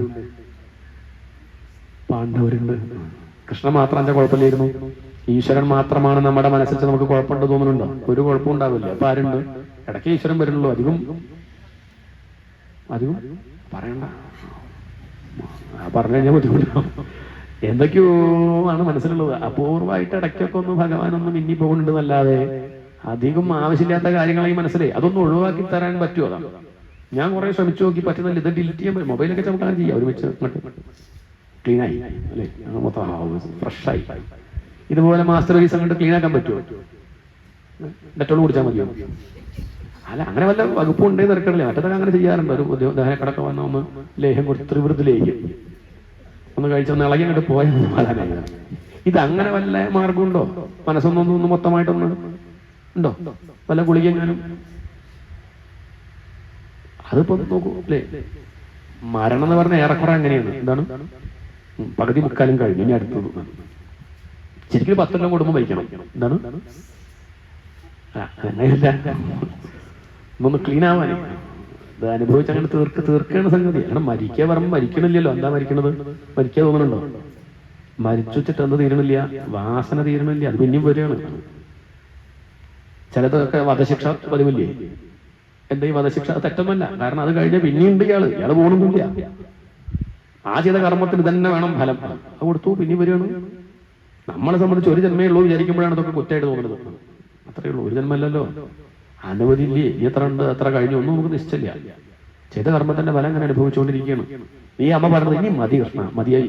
എനിക്ക് ഈ മനസ്സ് ഞാൻ നിനക്ക് തരാൻ വേണ്ടി കുറെയൊക്കെ ശ്രമിച്ചു, എനിക്ക് പറ്റണില്ല. പകുതി മനസ്സിൽ നീയും പകുതി മനസ്സിൽ പാണ്ഡവരാ. അതുകൊണ്ട് എന്താ വെച്ചാൽ ആ പകുതിയും കൂടി നിനക്ക് തരണമെന്നുണ്ട്. ഞാൻ കുറെ നോക്കി പറ്റണില്ല. അതുകൊണ്ട് നീ തന്നെ ആ പാണ്ഡവരെന്ന് അങ്ങോട്ട് മാറ്റിയിട്ട് ആ മനസ്സും കൂടി നിനക്ക് തരണം ഞാൻ ആഗ്രഹിക്കുന്നുണ്ടാവും. നീ അനുഗ്രഹിക്കില്ലേ? സ്നേഹപാശം ഇമം ചിന്തി, ഈ സ്നേഹമാകുന്ന കെട്ടൊന്ന് പൊട്ടിക്കണേ. പാണ്ഡവർ കെട്ടിട്ടതാ എന്റെ മനസ്സിനെ. അവര് ഇങ്ങോട്ട് സ്നേഹിക്കുന്നുണ്ടോ ഇല്ലയോ എന്ന് എനിക്കറിയില്ല. പക്ഷെ എനിക്കെന്തുണ്ട്, എനിക്ക് അവരുടെ കാര്യം ഇങ്ങനെ ഇടയ്ക്കിടയ്ക്ക് ഇങ്ങനെ ആലോചിക്കുമ്പോഴേ ചില അമ്മമാർക്ക് അങ്ങനെ ഉണ്ടാവും. മക്കളെ പറ്റിയൊക്കെ ഇങ്ങനെ, തിരുമേനി മകൻ അമേരിക്കയില, ഫോൺ കഴിച്ചിട്ടുണ്ടാവുക നമ്മളോട്. അയാൾ വിളിച്ചാൽ ഫോൺ കൊടുക്കില്ല എന്ന് പറയാം. അയാളെ കുറിച്ച് ആലോചിച്ചിട്ട് ഇവിടെ ഉള്ള അമ്മയ്ക്ക് വിഷമം. അയാൾ ഇങ്ങോട്ട് വിളിക്കണമില്ല, അമ്മ ജീവിച്ചിരിപ്പുണ്ടോ ഇല്ല, അന്വേഷിക്കണമില്ല. എന്നപ്പോ വിട്ടേക്കോ, അവനവന്റെ കാര്യം നോക്കിക്കൂടെ? അതില്ല. അപ്പോഴും അതാണ് മായ. അത് ഇങ്ങോട്ട് പിടിക്കുന്നില്ല, പക്ഷെ അങ്ങോട്ട് ഇങ്ങനെ ഇങ്ങനെ അറിയാണ്ട് എന്തൊക്കെ പറഞ്ഞാൽ അങ്ങനെ തോന്നില്ലേ?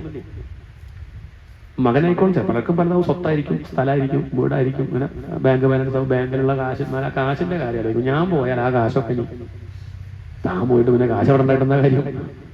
അത് ഇങ്ങനെ ഇങ്ങനെ ഓരോരോ കെട്ട് ഓരോരുത്തർക്ക് ഉണ്ടാവും. ഇവിടെ ഈ അമ്മയ്ക്ക് കാശിനോടൊന്നും മമതല്ല. എന്തേ ഉള്ളൂ, മക്കളോടുള്ള മമത അത് പോകുന്നില്ല. അത് നീ ഒന്ന് പോക്കി തരണം എന്നാണ് ഇപ്പം ആരോട് പ്രാർത്ഥിച്ചത്? ഭഗവാനോട് പ്രാർത്ഥിക്കുന്നത്. സ്നേഹപാശമിമം ചിന്തി ദൃഢം പാണ്ഡുഷു വൃഷ്ണിഷു, ഈ പാണ്ഡവരോടും വൃഷ്ണികളോടുള്ള ഈ ഒരു ഭ്രമത്തെ ഒഴിവാക്കി തരണേ കൃഷ്ണ എന്ന് പറയാം. അവസാനൊരു പ്രാർത്ഥന, യോഗേശ്വര അഖില ഗുരു. നേരത്തെയും ഗുരു എന്ന് വിളിച്ചിട്ടുണ്ട്, ജഗത് ഗുരു എന്ന് പറഞ്ഞതാ. ഇപ്പം പറയണത് അഖില ഗുരു. എല്ലാവർക്കും ഗുരുവായിരിക്കും നാളല്ലേ ഗുരുവായൂരപ്പൻ. അഖില ഗുരു ഭഗവൻ നമസ്തേ. അയ്യോ ഗുരുനാഥ, അങ്ങനെ വിളിക്കാൻ കാരണം എന്താ വെച്ചാൽ എനിക്ക് ആരുമില്ല കൃഷ്ണ. എനിക്കറിയാലോ എന്റെ കാര്യം, നോക്കാനൊന്നും ആരുമില്ല. വലിയ കഷ്ടമാണ് അവസ്ഥ. എനിക്ക് ബന്ധുവായിട്ടും സുഹൃത്തായിട്ടും ഗുരുനാഥനായിട്ടും ചോദിക്കാനും പറയാനൊക്കെ ആരേ ഉള്ളൂ, നീ മാത്രമേ ഉള്ളൂ. അതുകൊണ്ട് കൈവിടരുതേ. അഖില ഗുരു ഭഗവൻ നമസ്തേ. നീ ഭഗവാനാണ്, ഗുരുനാഥനാണ്, എന്റെ സഹോദരന്റെ പുത്രനാണ്, ബന്ധുവാണ്. ബന്ധുവായിട്ടും സുഹൃത്തായിട്ടും എല്ലാമായിട്ടിരിക്കുന്നതാരാ? ത്വമേവ മാതാ ച പിതാ ത്വമേവ ബന്ധുശ്ച സഖാ ത്വമേവ വിദ്യാ ദ്രവിണം ത്വമേവ സർവം മമ ദേവദേവ. നീയാണ് എന്റെ എല്ലാം എന്ന് പറഞ്ഞ അമ്മ നമസ്കരിക്കുക. ഭഗവാൻ ആ അമ്മയെ നോക്കിന്ന് പുഞ്ചിരിച്ചു. മന്ദം ജഹാസ വൈകുണ്ഠ. അമ്മ അങ്ങനെയൊക്കെ സ്തുതിച്ച സമയത്ത് അമ്മയെ നോക്കിയിട്ടൊന്ന് അച്ഛമ്മങ്ങളെ എന്ന് വിളിച്ചൊന്ന് ചിരിച്ചു. ചിരിച്ചപ്പോഴേക്കൊക്കെ ഈ പറഞ്ഞതൊക്കെ അമ്മ മറന്നു പോവാണ്. ചിരിച്ചതിന് എന്താ അർത്ഥം ചോദിച്ചാൽ, അമ്മ എന്തിനപ്പം ഇങ്ങനെ മക്കളോടുള്ള സ്നേഹം ഒഴിവാക്കാൻ വേണ്ടി എന്നോട് പറയണത് എന്തിനാ? ആ മക്കൾക്ക് എന്താ പ്രശ്നം? നല്ല മക്കളല്ലേ, പറഞ്ഞാൽ കേൾക്കാത്ത കുട്ടികളാ നമുക്ക് എന്തെങ്കിലും പറയാം. ഇതിപ്പോ നല്ല മിടുക്കരായിട്ടുള്ള കുട്ടികളല്ലേ. അമ്മയുടെ വലിയൊരു ഭാഗ്യം എന്താ ചോദിച്ചാൽ അത് വലിയൊരു ഭാഗ്യ. കാരണം അമ്മയുടെ 5 മക്കൾക്കും ഈശ്വരാനുണ്ട്. എന്താണ്? ഇല്ലേ ഇല്ല, അവരൊക്കെ നാമം ചോദിക്കുന്നവരാ. ആര്? പാണ്ഡവർ മോശക്കാരൊന്നുമല്ല, അവർക്കൊക്കെ ഭക്തിയുള്ളവരാണ്. അത് വലിയ ഭാഗ്യല്ലേ. അത് മാത്രമല്ല, അമ്മയുടെ വലിയൊരു ഭാഗ്യം എന്ന് വെച്ചാൽ വന്ന് കയറി കുട്ടി അങ്ങനെ തന്നെ. ചിലത് അതിൽ പെട്ടുപോകും നമ്മളൊക്കെ. ഇതിൽ ആ പാഞ്ചാലി നോക്കും, പാണ്ഡവരെക്കാൾ കൂടുതൽ ആരും നാമം ജപിക്കും.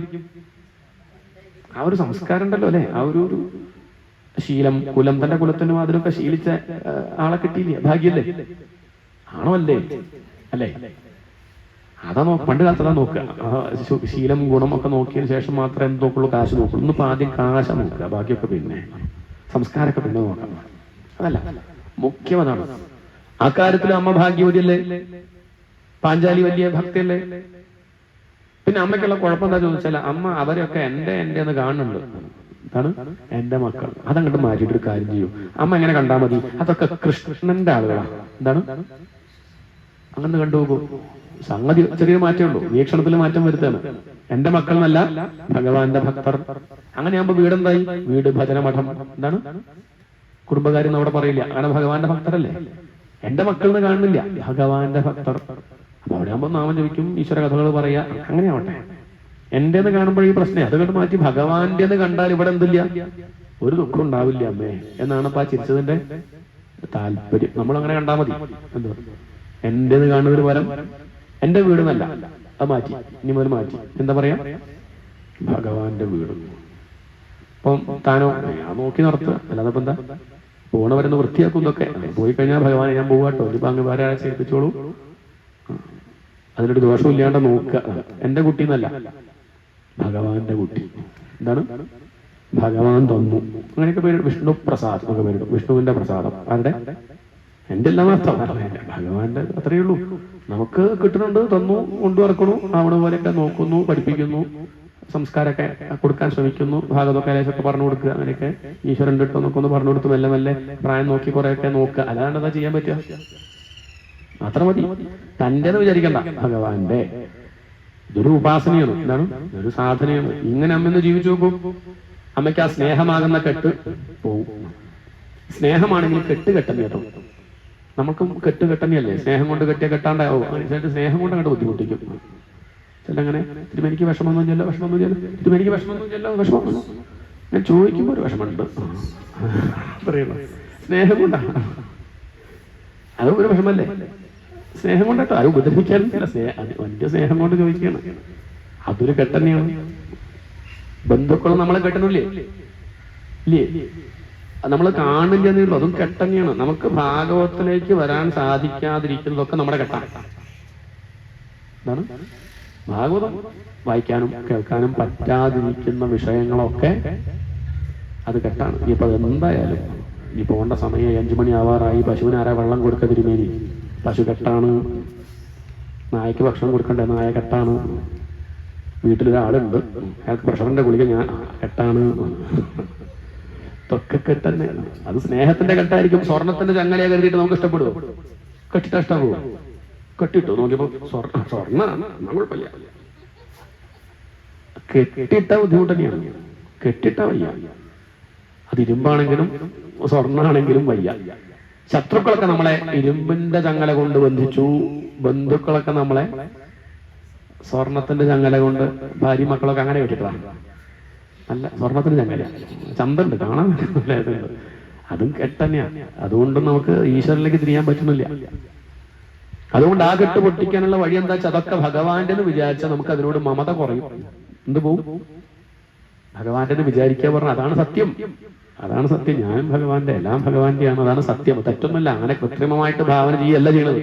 അതാണ് സത്യം. അത് നമുക്കിപ്പം ബോധ്യമില്ലാത്തത് കൊണ്ട് കൃത്രിമമായിട്ടെങ്കിലും അങ്ങനെ ഒന്ന് ചിന്തിക്കൂ, ഭഗവാന്റെ എന്ന് പറയൂ. അങ്ങനെ ശീലിക്കാനോ വേണ്ടത് എന്നുള്ളതാണ് ഇപ്പം ഉപദേശം. കുന്തി സ്തുതി.